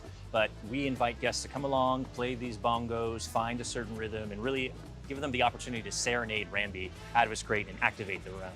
Well, big thanks to you, Andrew, and Universal Creative for letting us experience Donkey Kong Country in a whole new way. Genuinely a dream come true for us. Literally from barrel blast to jungle adventures, this place is filled with non-stop fun, and it's all waiting for you right here in Super Nintendo World at Universal Epic Universe. See you in the jungle.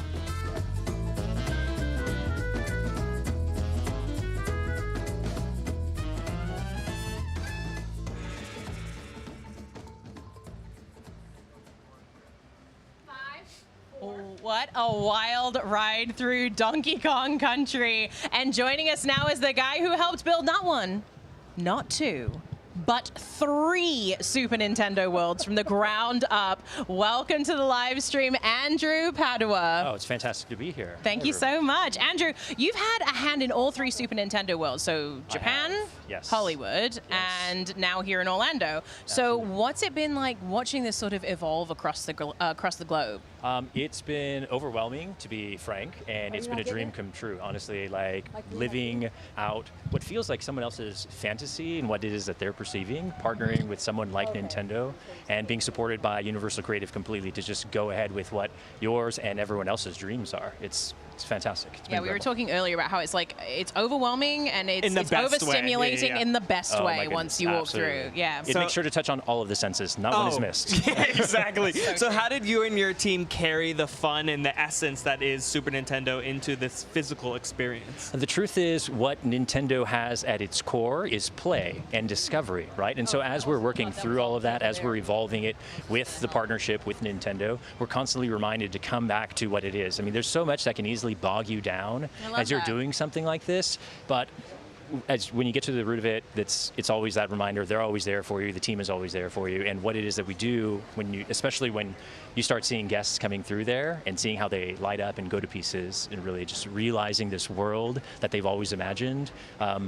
Yeah, you focus on that. There's That's pretty much what it absolutely a is. sense of play with the interactivity of the there's so power many bands. different Everyone's things you punching can do. boxes, hitting bongos. Yeah, it's like it's not just the rides, it's not just the character meet and greet. There's so many little things that you can do within the world. Absolutely. It's absolutely alive. The world in itself, if you notice, as you were saying, it seems cacophonous at first. It's all of these characters, everything that's functioning, and that's exactly what it is that's inviting you out to play. There's so much to discover as you venture through this space. Not a nook or cranny is without show, and I think that's what's so Truly. important about it. Is like all of these little caverns that we have, the underground mine that everyone has known growing up. It's just, please come, please play. Just inviting guests into that world. It's an interesting way of like gamifying the theme park experience as well. I thought. I mean, when we walked in, I thought, wow, this is really like it's kind of gamifying the visit into this world, which I don't know that I've really seen before in the U.S. So, what was that like bringing this world, bringing Donkey Kong Country to the U.S. for the first time? Well, what's been important with the partnership with Nintendo is, as you were saying, there's something very intuitive about us in human nature, right? And that's what Nintendo does well about calling to that core, that visceral response to it. So the games, the interactives, essentially feel very natural to what you're doing. You're playing on this crank, and the Goomba is running, and this hill is activating. Everything is timed kinetically so well, and that's such an important part of what Super Nintendo World does. And of course, as we venture over to Donkey Kong Country, who's everyone is known for decades, right? He was at the forefront of what Nintendo has been doing for video games, what Nintendo has been doing for that sense of play. We made sure that we hit on all those appropriate beats, no pun intended, for Donkey Kong in itself. Well, speaking of beats, we were talking about the bongos bongo earlier. game, yes. Okay, so I have to ask you: Have you done the bongos? Have you beat it? Oh yes, you absolutely. have. Yeah, okay. yeah, absolutely. So I grew up as a percussionist, and so for me, I actually wanted to make it a little bit more difficult. But we tried a lot of varying demographics and people who, as they were playing through, not the exact same skill level, I would say, all the way. And that's what's important, right? I mean, it seems like basic rhythm, but it's activated and integrated into the entire land. So you hear the land rhythm, and that's what it is that you're playing through these bongos in order to lure out Rambi. I was going to say I failed, but a 5-year-old walked up and did it perfectly. So it can be done. Yeah. The rhythm was in them. Yeah, exactly. That really speaks to as well. You were talking about the land, it just like hits on all of your senses. Yeah. I mean, truly. Walking through Donkey Kong Country for the first time, what was your feeling seeing it come to life? It's been, as I mentioned, overwhelming, just really evolving it. This is Donkey Kong Country in Super Nintendo World, the first time in the US, as you had mentioned already, and the whole world as a whole just really evolved and coming into this crescendo of an experience when you see all of the planting, the juxtaposition of Donkey Kong Country to Super Mario Land and Mario Kart Bowser's Challenge. In that space, they all have their own unique, iconic flair. They have that flavor for each space. In Donkey Kong Country, you see the planting going in, the waterfall starts coming down, and you're in a whole other world. It's amazing. Yeah, speaking of flavor, there are a couple of pretty famous desserts that are in Donkey Kong Country as well. Have you had a chance to try them? I have, yes. You have? Oh, Okay, my so do you have a goodness, favorite? Well, obviously the Crush Cooler, right? Yeah, of course. And then you can meet Donkey Kong. I got to meet Donkey Kong. Incredible experience. And have you ridden Minecart Madness? I haven't ridden it yet. I want to though, because I mean I'm not like I get scared really easily. All right, so I'm like I'm like a shows and experiences theme park goer. You know what I mean? Like I leave the rides to other people. But I was watching Minecart just watching it as a spectator. Yeah. And being immersed in the world as well. It feels like you're part of it anyway. But watching it, I thought, oh, I have to do this one. It skips the track. Yeah, people. I can tell you, being on it and being in the first row, I was like, yes, I know there's a part where it jumps the track, but it gets you. It still gets Yes, you. it really every does. time. Yeah, as mentioned before, no screens. It's all very practical. Like you said, the show is so important, and the way that it's jumping over the track and all around you in this kinetic way. When you're in the land, just living, it's fantastic. Yeah, you have to do Andrew. it. We have time. Absolutely. Let's go. Let's go. There is time. Yeah. Off the chair. Andrew, thank you so much for being with us. Thank It's you. great talking to you. We appreciate it. Absolute pleasure. Now, if you really want to enhance your time in Super Nintendo World, grab yourself a power-up band. Yeah, these bands are not required, of course, to enjoy Super Nintendo World, but with one, you can unlock interactive fun, unique challenges, and even special character moments. So before you start punching question blocks, here's how it all works. Welcome to Super Nintendo World at Universal Epic Universe, where your adventure gets even more exciting with the Power-Up Band. Come with me as I show you how these Power-Up Bands unlock interactive fun all across the land. With the Power-Up Band, you're a part of the action. It's how you'll collect digital coins and stamps, complete key challenges, and even unlock special surprises like custom character greetings. To get started, just tap your Power-Up Band at special locations throughout Super Nintendo World. Whether you're punching a question block or finding hidden surprises, there's always something new to discover. Some activities are just for fun, but others are key challenges. Complete 3 key challenges and you'll unlock the ultimate showdown against Bowser Jr. Keep track of all the coins, stamps, and keys you collect by pairing your Power-Up Band to Universal Play and the Universal Orlando Resort app. Plus, your band tracks your score on Mario Kart Bowser's Challenge. With the Power-Up Band, your character meet and greets get even more special. Some characters have enhanced greetings just for guests wearing bands. Here's a bonus. Your Power-Up Band also works as an amiibo accessory with your Nintendo Switch system, unlocking fun in compatible games. You can find Power-Up Bands right here in Super Nintendo World. Choose from your favorite character designs, Mario, Luigi, Peach, and more.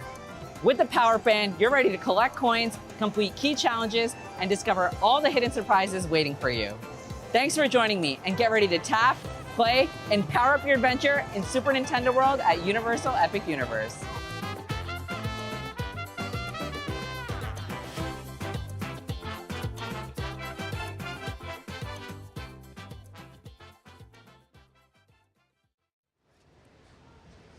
All right, well, I do believe it is time to check in with Nicole in the truck. We have these giveaways that we've teased happening. I feel like we should give another one away, maybe. Yeah, absolutely. Oh my God, you guys, I can hear you. What a miracle. And I do, in fact, have the winner of our first giveaway from way back when. Jenny, Mia, you're going home with some Isle of Berk merchandise, so check your email. We'll get in touch in the next few days. Congratulations. And if you're weeping and crying and sobbing and screaming because you didn't win that, good news, we're gonna give away some Dark Universe merch next, so you could look like me, except not really because it's not makeup, but you get what I'm saying. So check the chat. We're gonna drop another link in there so you can enter. Same deals before, 5 minutes. We'll close it after that and we'll announce the winner later on. So thanks for bearing with me, you guys. Yeah, looking amazing in the truck, dare I say. Good luck as to well. everyone entering out there. We'll announce a winner soon. But moving on, Celestial Park is stunning, but it's the music that gives the world its soul. Absolutely. Here's a behind-the-scenes look at how the soaring symphonic sound of Celestial Park was composed to make the stars sing. Alliteration. Working on the Celestial score taught me to be fearless. That's really the way we innovate, because our music is just one element of this experience. I'm Camille Coladonato, and I'm the senior media producer for Universal Epic Universe. So everything that you hear out of speakers, everything that you see on a screen, our team is responsible for. Scoring for a theme park is not all that different from scoring from a film. Every minute of every second, we're trying to create an experience. Everything we do at Universal Creative, as we create these experiences, it's rooted in story. Music can leap beyond explanation, and it makes your emotions, your thoughts start to resonate and gets you excited about the possibilities of moving to other worlds, exploring. Celestial Park is the center of Universal Epic Universe, and it serves as a connection to all of the other worlds of Epic Universe. The music in Celestial Park transports you to a place you never imagined you could go to.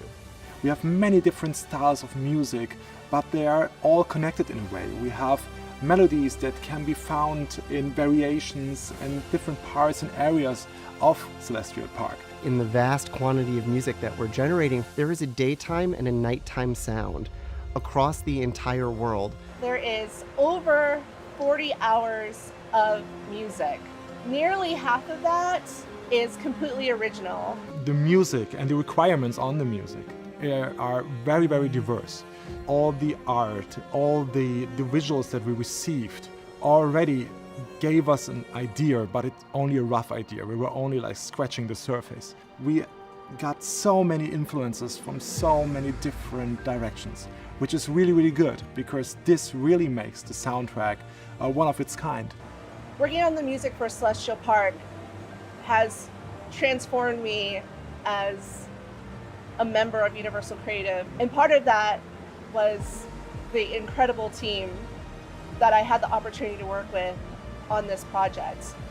None of this would have happened without that collaboration and that trust. How we carry our themes throughout Celestial Park, how they transform and expand out and shape that journey all the way through the portal. It's epic and it's fun and it's adventurous. I can't wait for guests to hear this music. It's going to blow them away.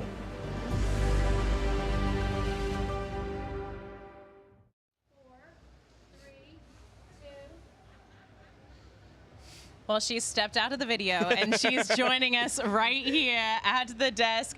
Please welcome Camille Coladonato. Camille, it's so nice to have you here. Oh, thank you so much for having me. I was just saying, we've been talking about the music, I feel like all night long. And honestly, the music of Celestial Park is so special. It really sets the mood. It's a story in and of itself. We're so glad that you could join us tonight. Thank you.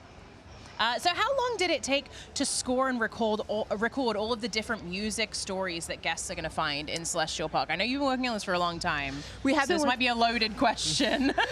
We have worked on the music a long time. There's about 40 hours of music in Celestial Park. Wow. A little over 14 hours of it is original. And it took about 6 weeks of recording to complete all the original pieces. That's incredible. And the music changes as well, doesn't it? Yeah, there's different areas of Celestial Park. There's a lot of music, so I have to ask, do you have a favorite particular section of music? Is there an area that you absolutely love? Every piece is so beautiful. I mean, we took so much care in every single piece of music that we've done. Yes, there are pieces that I probably lean a little bit more to, but I think it depends on my mood for the day. And that's what music does, though, isn't it? Yeah. Yeah. It enhances your moods.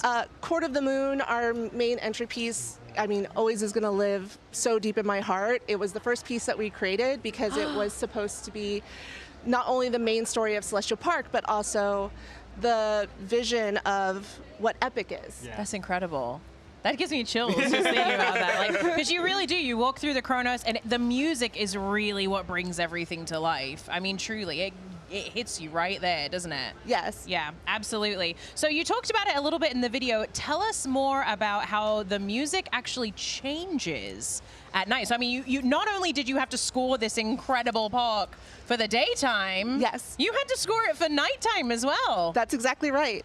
So all of our iconic pieces and themes, you hear that in the day, and we actually take those themes and we shift them and give them a nighttime feel at night. Wow. So you'll hear something that's very familiar if you were here during the day, but it completely shifts. And that's true of our BGM and our attractions. So for instance, Stardust Racers, there is a day version and a night version of that track. Wow, so it's kind of like the melody stays the same and it sort of just shifts and changes into something more fitting of the nighttime? Exactly right. Wow, that is incredible. So have you experienced the other portals? Is there any music that really stands out to you in any of the other portals? So our work extends all the way into the portals, but yes, all of the other worlds, the music overall in Epic in every single world is unlike anything we've done before. Yeah. Oh, 100%. Yeah. The media team, which I'm a part of, I mean, fantastic individuals, and we worked with amazing composers to create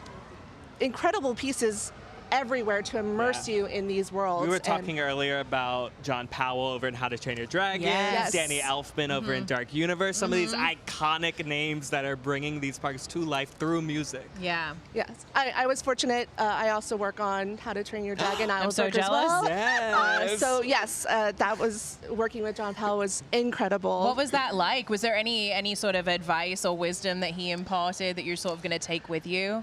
Seeing him and being able to work with him, he's fantastic. And bringing that Viking band feeling to Berk was incredible. The session that we did in New York. A real life-changing. Viking band. Yes, we had a feeling of a Viking band that John put together. That's incredible. Yes. We were talking earlier about the Untrainable Dragon show and all the music in that as well. Yeah. And every time I sobbed through the entire show. I'm not gonna lie. Sobbed every single time. But it's the music. It's like, I mean, if you were just watching it, it's stunning. It's gorgeous. Visually, it's amazing. But it's the music that really gives you that emotional response, I think. I mean, I agree, but I also disagree. I mean, like I said, like music is one portion of us creating these immersive experiences with Universal Creative. So we're heightening the experience with music. So the visuals, the ride programming is all part of it, and we fit right in there with the media and audio to help make that happen. Yeah, it's like you need every single part to come and together. right here in Celestial Park, we have the fountains who are going to this music as well. So it just adds another depth to that. Yeah, exactly. So going through Celestial Park, what do you hope guests take away from walking through and you know, because you have to keep coming into Celestial Park to go into the different portals. We had someone who described it earlier, I can't remember who it was, but described it as a palate refresher. Yes, it's the heartbeat of kind of Epic. Yeah, it's the heartbeat, it's the palate refresher. What do you hope that guests kind of take away from the Celestial Park experience? I hope they feel the emotional gambit of being alive, because that is what we're here to do, is to ignite the thrill of being fully alive. And yes, our music is epic and it's adventurous and it's beautiful, but it's also calm and serene in places, and it's refreshing. And that's also, like I said, depending on my mood, there are places that I like to go and just refresh and be calm, because that is a part of being alive, is having those moments as well. I could tell you one of my favorite parts. We haven't talked about this, but jumping on Constellation Carousel. I don't know if it's not a normal can't believe we haven't carousel. talked about that yet. Oh my and gosh. that one as well. Anytime you ride, you could have a different score to your ride as well. And it changes at night, right? Yep. Yeah, absolutely. Oh, the lighting at night is incredible. It's again a different ride from day to night. Yeah. So do you have a place within Celestial Park where you can go and sit just to kind of just take a breath, center yourself? I think my favorite place for that is right outside Atlantic. Our piece there is, you know, a little bit of fusion of Court of the Moon. We simplify it, but also have this kind of fun, plunky vibe. Nice. And watching the fountains and being outside of Atlantic with how beautiful it is and seeing Kronos and Luna, that's one of my favorite spots. That's incredible. Camille, thank you so much for being with us. We've enjoyed talking to you so much. The music of Celestial Park is truly unforgettable, and we loved getting a glimpse into how it all came together. Yes. Now, if you're anything like us, you're probably already thinking about how you can take a piece of Epic Universe home with you. Luckily, Showbiz caught up with Justin LaFoe, Global Merchandise and Retail Officer for Universal Products and Experiences, to give us an exclusive look at the epic merchandise that's here for you. Epic adventures deserve epic souvenirs, and here at Universal Epic Universe, the merch is on a whole new level. Today I'm joined with Justin LaFoe from Universal Products and Experiences Global Merchandise Team to show us what's in store. Justin, thanks so much for joining me. Such a pleasure to be here with you today. So, Epic Universe brings together 4 new worlds and an entirely new park. What was your team's approach to creating a merchandise program that feels this immersive and unique? Well, first of all, I'm so excited to represent that team today because they went deep into story for what you're about to see to really extend the worlds that our guests will experience at Epic.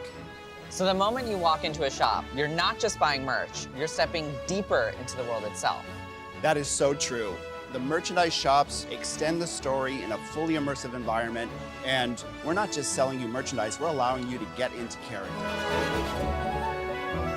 Let's talk fan favorite finds, starting with something that caught my eye right away.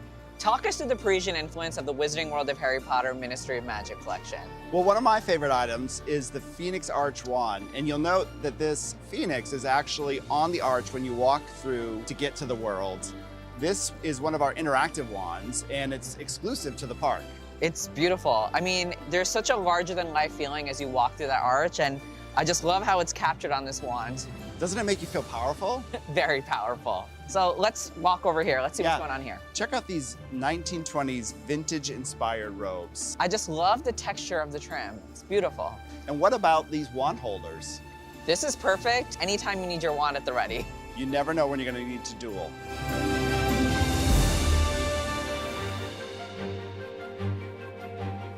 Donkey Kong fans, you're gonna lose it over this banana fanny pack. Isn't it bananas? But I've got to tell you, my favorite thing is the colorful Yoshi program. It's just so fun and playful. It's so vibrant and colorful, like you said. It really matches the energy of Super Nintendo World. You know what, speaking of energy, you're really gonna want one of these power-up bands when you enter the world.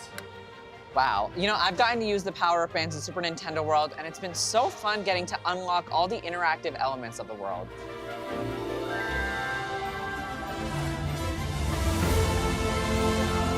Warning, one stop through Berk and you're 80% more likely to train a dragon. Or become a dragon. Check out this mask with the lights and the sounds. What if you're feeling like a Viking? Well, we've got you covered too. We've got this incredible Viking gear. And who's that little friend over there? Oh, you get to adopt a dragon when you visit the store. It's really the perfect companion for your park day. And talk me through this hoodie. This is a really incredible piece. Just look at all this detail with the scales and the spikes and the talons. And check out those eyes on the hoodie. Yeah, you kind of got to get to wear Toothless, and perfect for when you're ready to take flight. So what do you think, dragon or Viking? You know, I'm feeling more like a dragon today, and in fact, I brought a little friend of my own.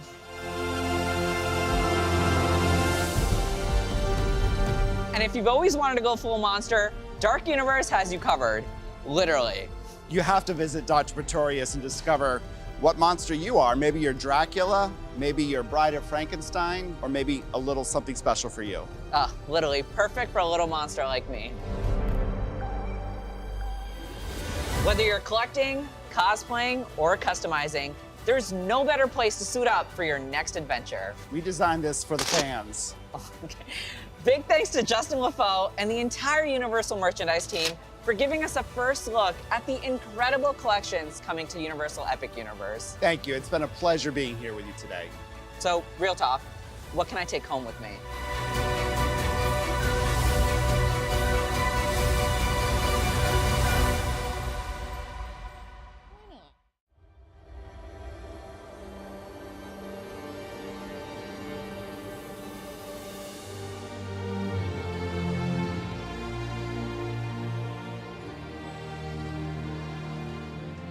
Well, hey everyone, they have let us out from behind the table. Yeah, we're free. We're behind another table now, but this one is slightly more exciting. Yes, they saw a bunch of merch in the video, but we have a bunch of merch in front of us as well. Yeah, so I mean, you, as I have said, have an encyclopedia of knowledge on this park. So how about we start left to right and kind of talk about what we've got here? We're going to start over here in the Wizarding World. Ooh. We have, of course, we're in 1920s Paris. So can't come to Paris without berets. A beret on your head. And every beret will also match your Hogwarts house. Amazing. So we have Hufflepuff berets, we have Ravenclaw berets, Gryffindor. Here's the Ravenclaw. Very nice. What house are you? Okay, so listen.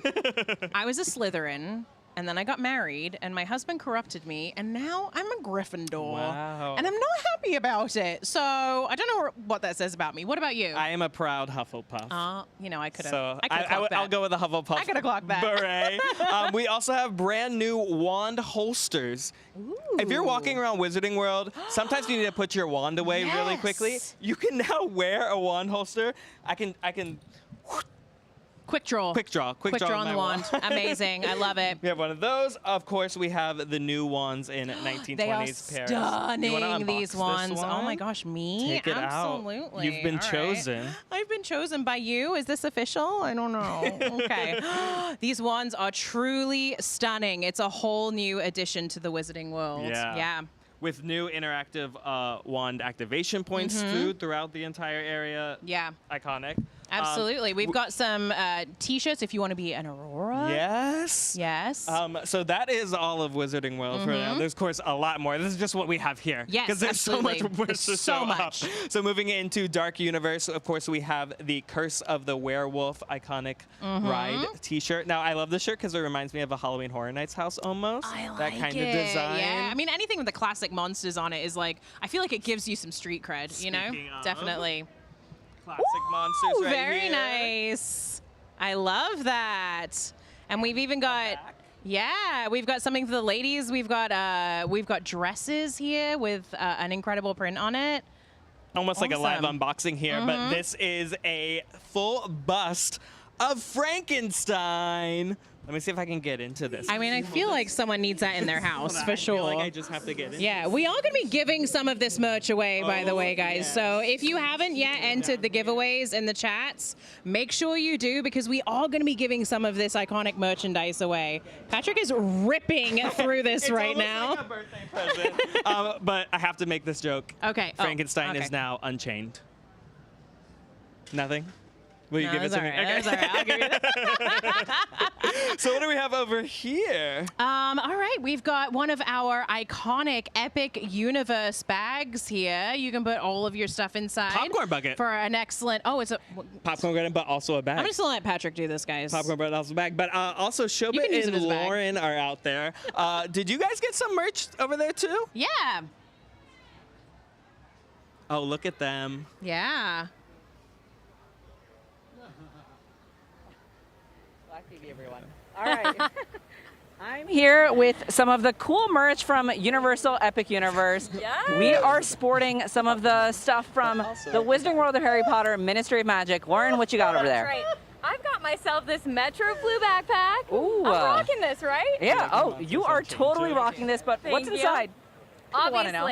Obviously snacks. You've got to have your park snacks. Keep your energy high when you're casting spells. Well, speaking of casting spells, I'm an Auror, and I am sporting a bomber jacket from the Wizarding World of Harry Potter. Gorgeous. And I have to tell you, when I first set my eyes on this, I knew I wanted it, and I was like, this will be mine. And today I'm standing here in Universal Universe wearing this Aura jacket. Yes, dreams come true. Dreams really do come true. Trust me, I think what I love about this is it's theme park chic. You can walk Theme park outside of a chic. theme park and it won't scream theme park, and even though it is from the theme park. So Right. it's like that balance of like, what can I wear that, doesn't make me seem like a, just, it's fashionable. It's something that it's everyday use, right? This is what we call high fashion. High fashion. I love it. We are elevating the merch at Universal Epic Universe. So, Nicole, I'm sure people are going crazy. about this merch. So let us know what's going on in the chat. People are, in fact, going crazy. Crazy is definitely the word I would use. I actually did get a comment from Sir Pipwise. Sir Pipwise, if you're actually a knight, thank you for your service. His comment is, Nicole, please, I want so much merch. My wallet is crying. I feel you, Sir Pipwise. First off, I gotta get you the winner for the Dark Universe merch. That is Keith Dixon. Congratulations, Keith. Check your email. We'll be in touch soon. But back to what I was saying about money, wallet, etc. What if you want all the merch?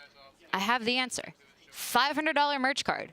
That's what we're giving away right now. I'm about to drop the link in the chat. 5 minutes just like last time to enter.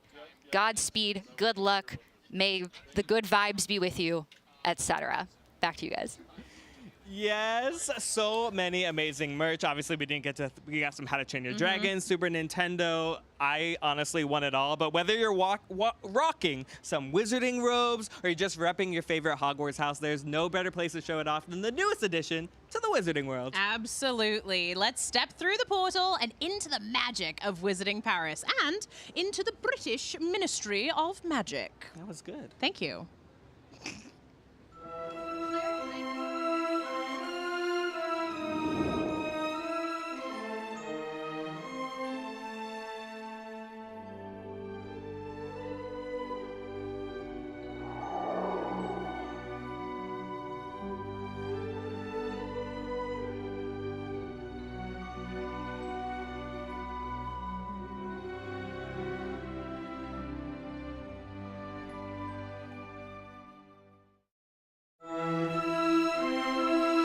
Welcome to the Wizarding World of Harry Potter, Ministry of Magic. where magic, mystery, and adventure all await on the wizarding streets of Paris to the British Ministry of Magic, all here at Universal Epic Universe.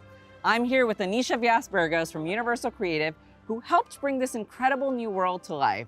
Anisha, thanks so much for joining me. Thank you. So I gotta tell you, this is such an incredible experience, and when guests walk through this portal, they're entering a new chapter of the wizarding world. What was the vision behind creating the Ministry of Magic experience? So we were so excited to build on everything that we've done so brilliantly at our past parks and bring to life basically the third experience of the Wizarding World of Harry Potter. We really wanted people to feel like they were in the middle of 1920s Wizarding Paris. It was incredible to be able to partner with the teams behind the film series and to be able to bring it into real life. And we were so lucky to be able to take from the iconic Fantastic Beasts films as well as the original Harry Potter movies and books as well. And then we had the amazing honor to be able to build on the Harry Potter franchise. You really get to see that final piece of the story that you never got to read in the books or see in the movies. And you can really only experience it here at Universal Epic Universe. And speaking of unforgettable adventures, you'll want to hold on to your wand because it's time to dive into Harry Potter and the battle at the Ministry. Ready? Yep, let's do it.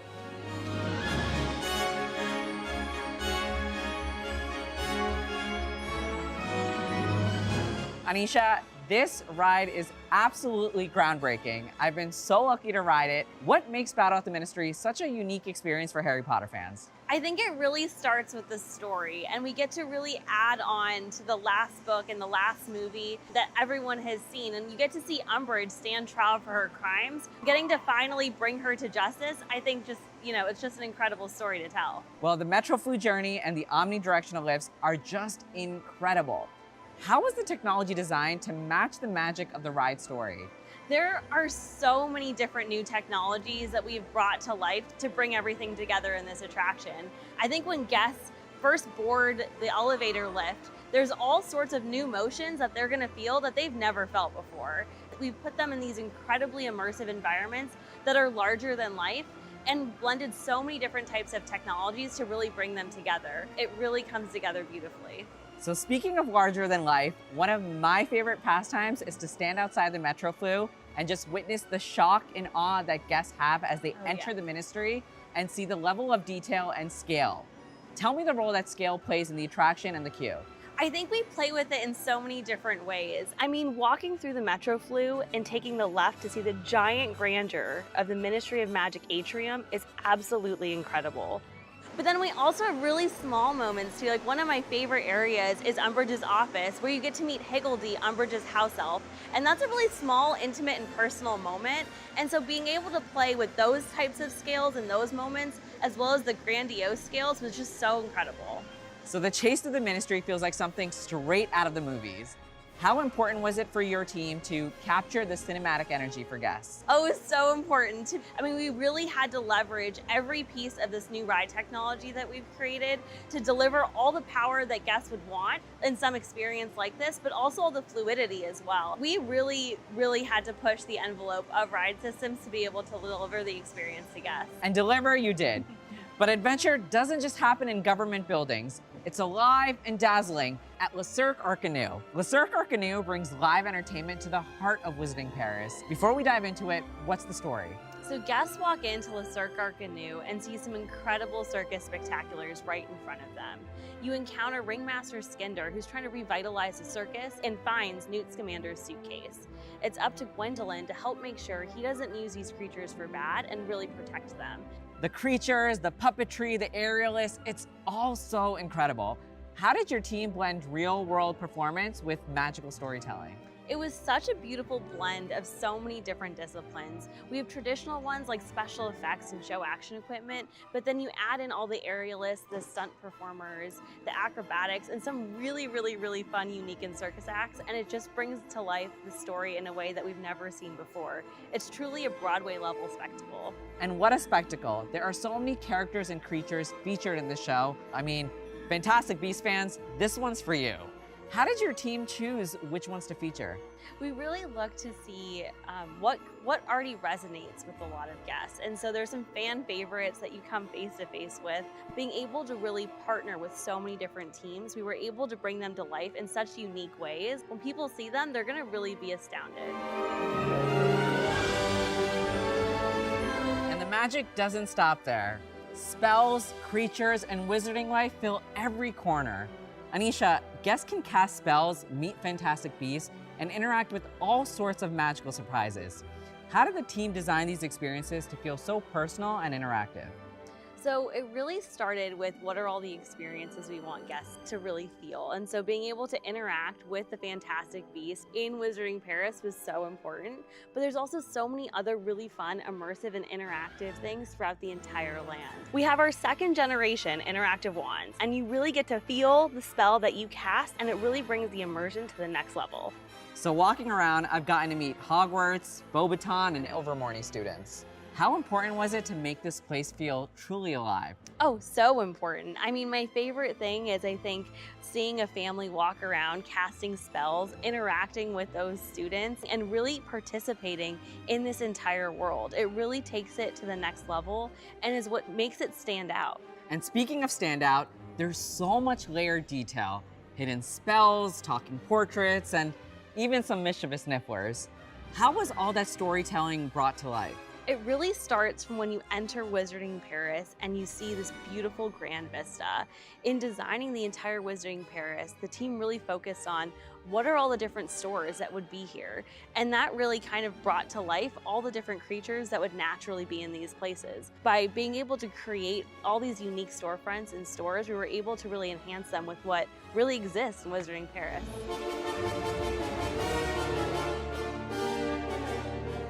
All right, Anisha, before you go, I've gotta ask, there's already so much buzz and positive reception surrounding the Wizarding World of Harry Potter Ministry of Magic. How does it feel hearing that and knowing that your work is now going to be a part of guest Universal story? It's honestly so special. I mean, I grew up reading the Harry Potter books, and so being able to now take that to the next level and help build this incredible experience is so incredibly meaningful. From casting spells to a chase through the depths of the British Ministry, the Wizarding World of Harry Potter Ministry of Magic is a breathtaking adventure through magic, wonder, and imagination. Big thanks, Anisha, for giving us this exciting first look. Thank you, I had a great time. And get ready to discover the magic and make it your own in the Wizarding World of Harry Potter Ministry of Magic here at Universal Epic Universe.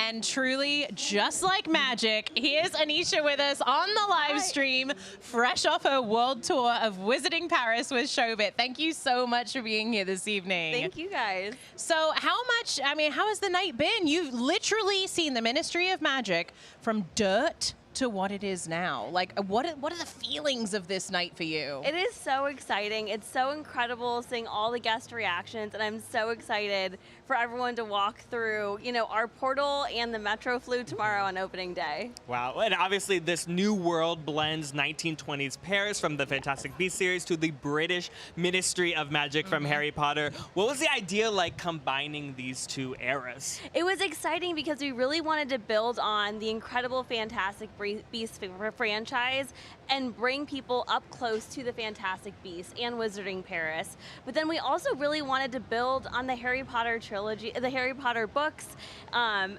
the entire movie series by adding in that last chapter where you get to finally see Dolores Umbridge go to trial for her crimes. So it was just so exciting to get to kind of blend two different humongous franchises for the Harry Potter Wizarding World. Thank you so much for being with us, Anisha. We appreciate hearing from you. Thank you, Enjoy guys. your night. Thank you. Now, speaking of spells, Showbit was out wand shopping the other day, and well, let's just see who he ran into. Oh, yeah. I'm here in the Wizarding World of Harry Potter Ministry of Magic at Universal Epic Universe, and before I start casting any spells, there's one very important thing I need. A wand. Lucky for me, Cosme's shop is open, and I hear she has an eye for finding the perfect match. Come with me.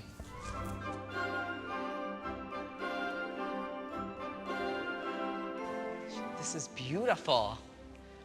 Oh my gosh, there's so many wands. Oh, where do I start?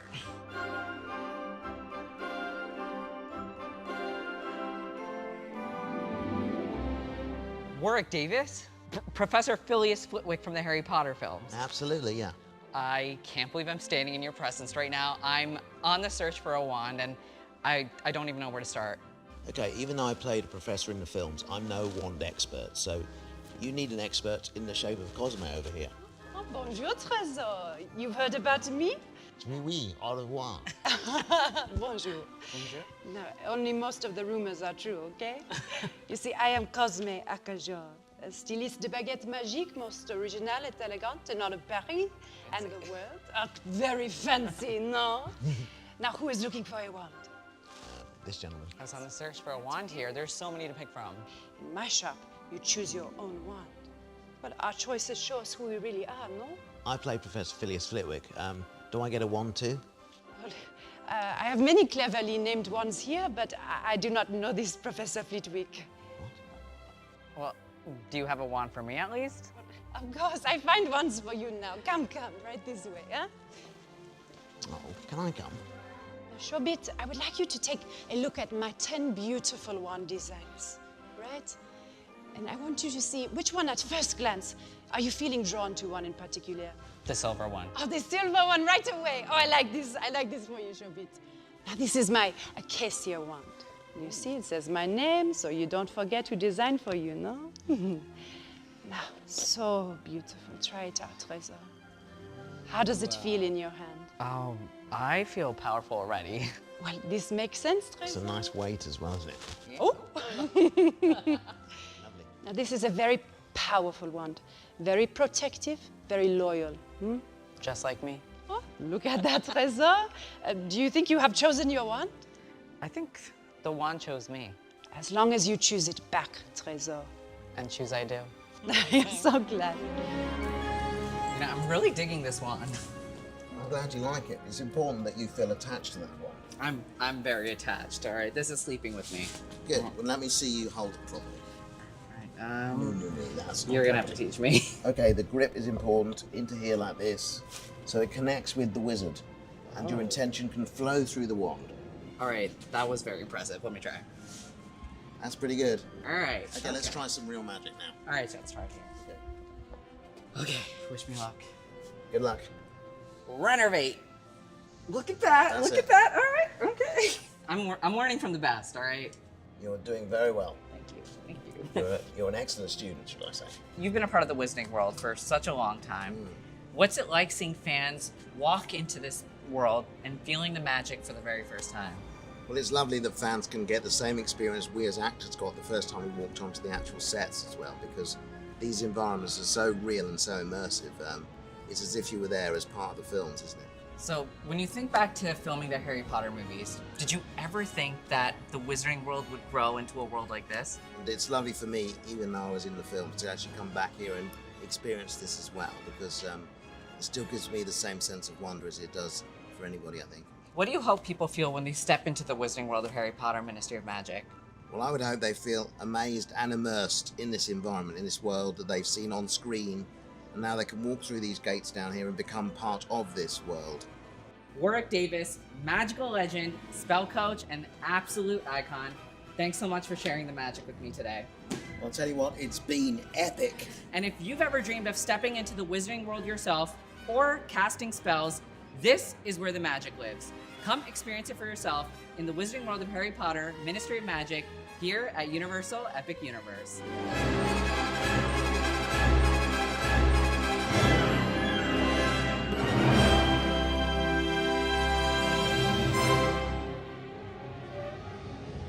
So we're just a few minutes away from the moment in time, an incredible, spectacular closing to our night. But we had someone sneak in at the last minute over here. Universal royalty, dare I say, over here. A universal celebrity. Yeah, a universal celebrity for sure. Patrick Braylard, lovely to have you here, Patrick. It's wonderful to be here. How are you feeling tonight? You're walking around. I mean, the emotions tonight, I feel like, are just running so high. It really is. It's a culmination of almost a decade's worth of work for the entire team, and there's been so many people that have touched this park, so it's really a joy to watch people's faces as they go into each portal and experience the world. Yeah. As guests walk into Epic Universe for the first time, what do you hope they take from it? How should they feel? I don't know about when they first walk in, but I know the lasting memory that I'd like them to take with them. I love the idea that people are building memories. I mean, we're going to be the inside joke at a Thanksgiving dinner. Yes. We're going to have all of these different types of memories that people spend their day or their week here experiencing in Epic Universe. Is going to be something that they're going to take with them the rest of their lives. And that's something that we've always striven for as far as the stories we tell. Yeah, so much hard work has gone into this park, from construction crews, from the creative standpoint, getting everything ready, team members, everything. Yeah. I mean, it must be incredible seeing it all just come to fruition, come to life. It is breathtaking when you watch the look on people's faces or the tears coming down a grown man's face as he sees something for the very first time. Thank you so much, Thank Patrick. you. We appreciate you being here. Let's move go. on to the moment in time, everyone.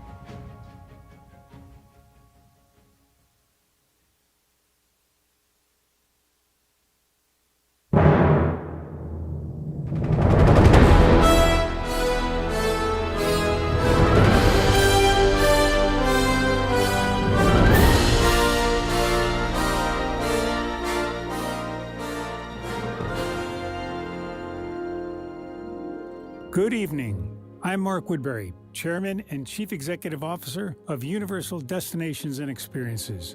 On behalf of our entire organization, it is my honor to welcome you to Universal Epic Universe. This moment marks a significant milestone in our company's journey to redefine the theme park experience for our global audience and for generations of families to come. It would not have been possible without the vision and support of our corporate leadership at Comcast NBCUniversal, our colleagues at Universal Pictures, DreamWorks, as well as our partners at Nintendo, Warner Brothers Discovery, the Lowe's Corporation, and state and local officials.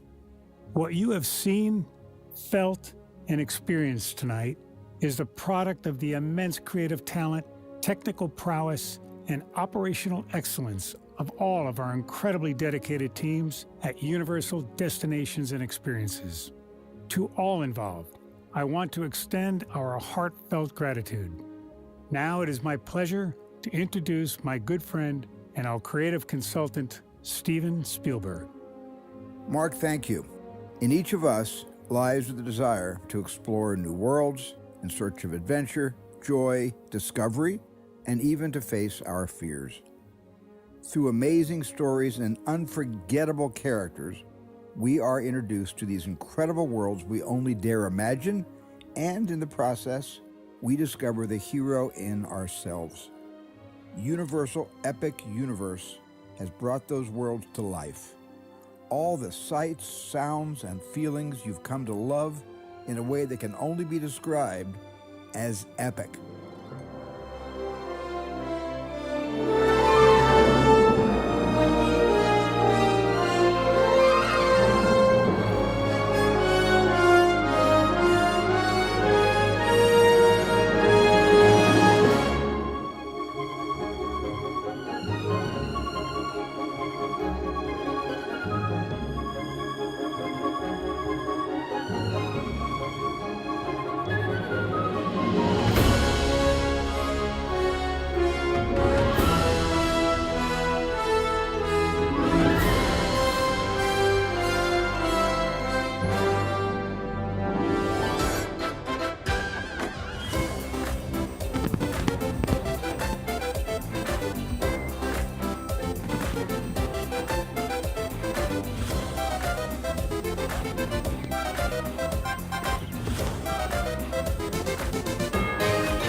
you for joining us. This memorable evening would not have been complete without you. We hope that the memories of tonight's celebration will stay with you until your next epic adventure. Well, everyone, I genuinely sobbed through that entire thing, so my makeup is all over the place. I'm so happy we got to have this once-in-a-lifetime experience all together. We've all talked about so many times how it's a full circle moment for us. So really quick, I just want to find out what our favorite moments of the evening were. Shobit, do you have a favorite moment this evening? I mean, apart from this, I think my favorite moment was just getting to celebrate the grand opening of this with everyone and just seeing everyone's smiles as they walked into Epic Universe. I think that's the most fulfilling moment. Yeah, sharing this park with the world. Absolutely, Nicole and Lauren. I'm so sorry. Our Nicole, brains we are have to mush. figure. Our brains are mush at I was this like, point. Nicole, she's in a truck somewhere. How is Nicole? Is she crying? Well, I'm sure she is. Probably. But Lauren, did you have a special moment from tonight? I need like so many 5 to 10 business days to recover from Truly. this. I don't know, everything has been so special, right? Like, we've been talking to people for the last several weeks, people who've been working on this for years, and now we get to see everything from their head, these creative minds. It's here, like we're playing in it, we're adventuring in it. This is it. This is epic. Yeah, absolutely. Patrick, my partner in crime, Yes. thank you so much. Oh, thank you. How was it tonight for you? What was your favorite part? I mean, obviously incredible. We talked to all the creatives who helped bring this park to life. It wouldn't be here without them, so that was very special. And you, what was your special moment, Layla? Oh my gosh, I mean, obviously working with all of you, working with our incredible production crew on this live stream. I also want to give it up for the team members here at Yes. Epic Universe. They have worked so hard to bring this park to life. They are constantly making things better for everyone. I mean, they walk through here and they're here just to give you guys that epic experience. So seeing all of this come together for them has been the most fulfilling part for me, truly. And it is an incredible night here tonight. Thank you so much for joining us here. We've talked to all our creatives. We've talked to some incredible VIPs, some celebrities. Shobit, you were out there Yes. killing it on the blue carpet. But it's not over yet because No. we'll be back tomorrow morning for the official opening day of Epic Universe. 7:30 a.m. Eastern. Make sure you tune in again. We're going to be opening Epic Universe to the guests, which is really what it's all about, right? Absolutely. So you guys get to experience this on opening day. 7:30 a.m. We're not going to sleep much tonight. No, we're not. Not after that. But we will be back here with you guys. We will be crying happy tears for sure. Absolutely. We appreciate you guys hanging in there with us. This was honestly the most epic live stream Universal Orlando has ever done. It was an Truly. undertaking. There were so many people who went into the making of this. We appreciate you so much. And honestly, what is there left to say? Come check out Epic Universe for yourself right here at the Universal Orlando Resort. We're feeling all the feels out here, guys. Thank you for joining us for the grand opening live stream celebration of Universal's Epic Universe. We'll see you again soon. Have a good night.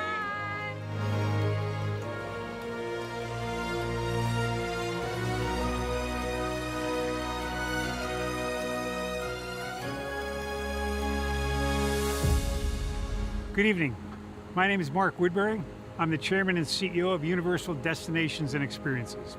Well, we're finally here.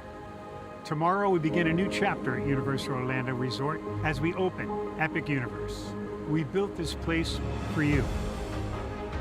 I want to thank you, our fans, for your love of our stories, characters, and immersive experiences that inspired this incredible place.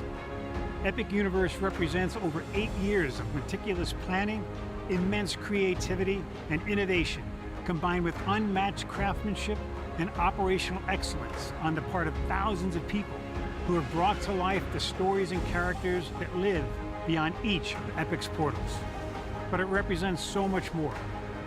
Your love of Universal and the deep connections we've shared together here in Orlando over the past 30 years inspired us to dream bigger and to push the boundaries to create something extraordinary for you and for generations of fans and families to come. And tomorrow, as we open Epic Universe, I can't wait for you to experience this place for yourself. Now it's your turn to step inside, to lose yourself, and to share this place with the ones you love most. As we open this park, We hope your world becomes a little more epic.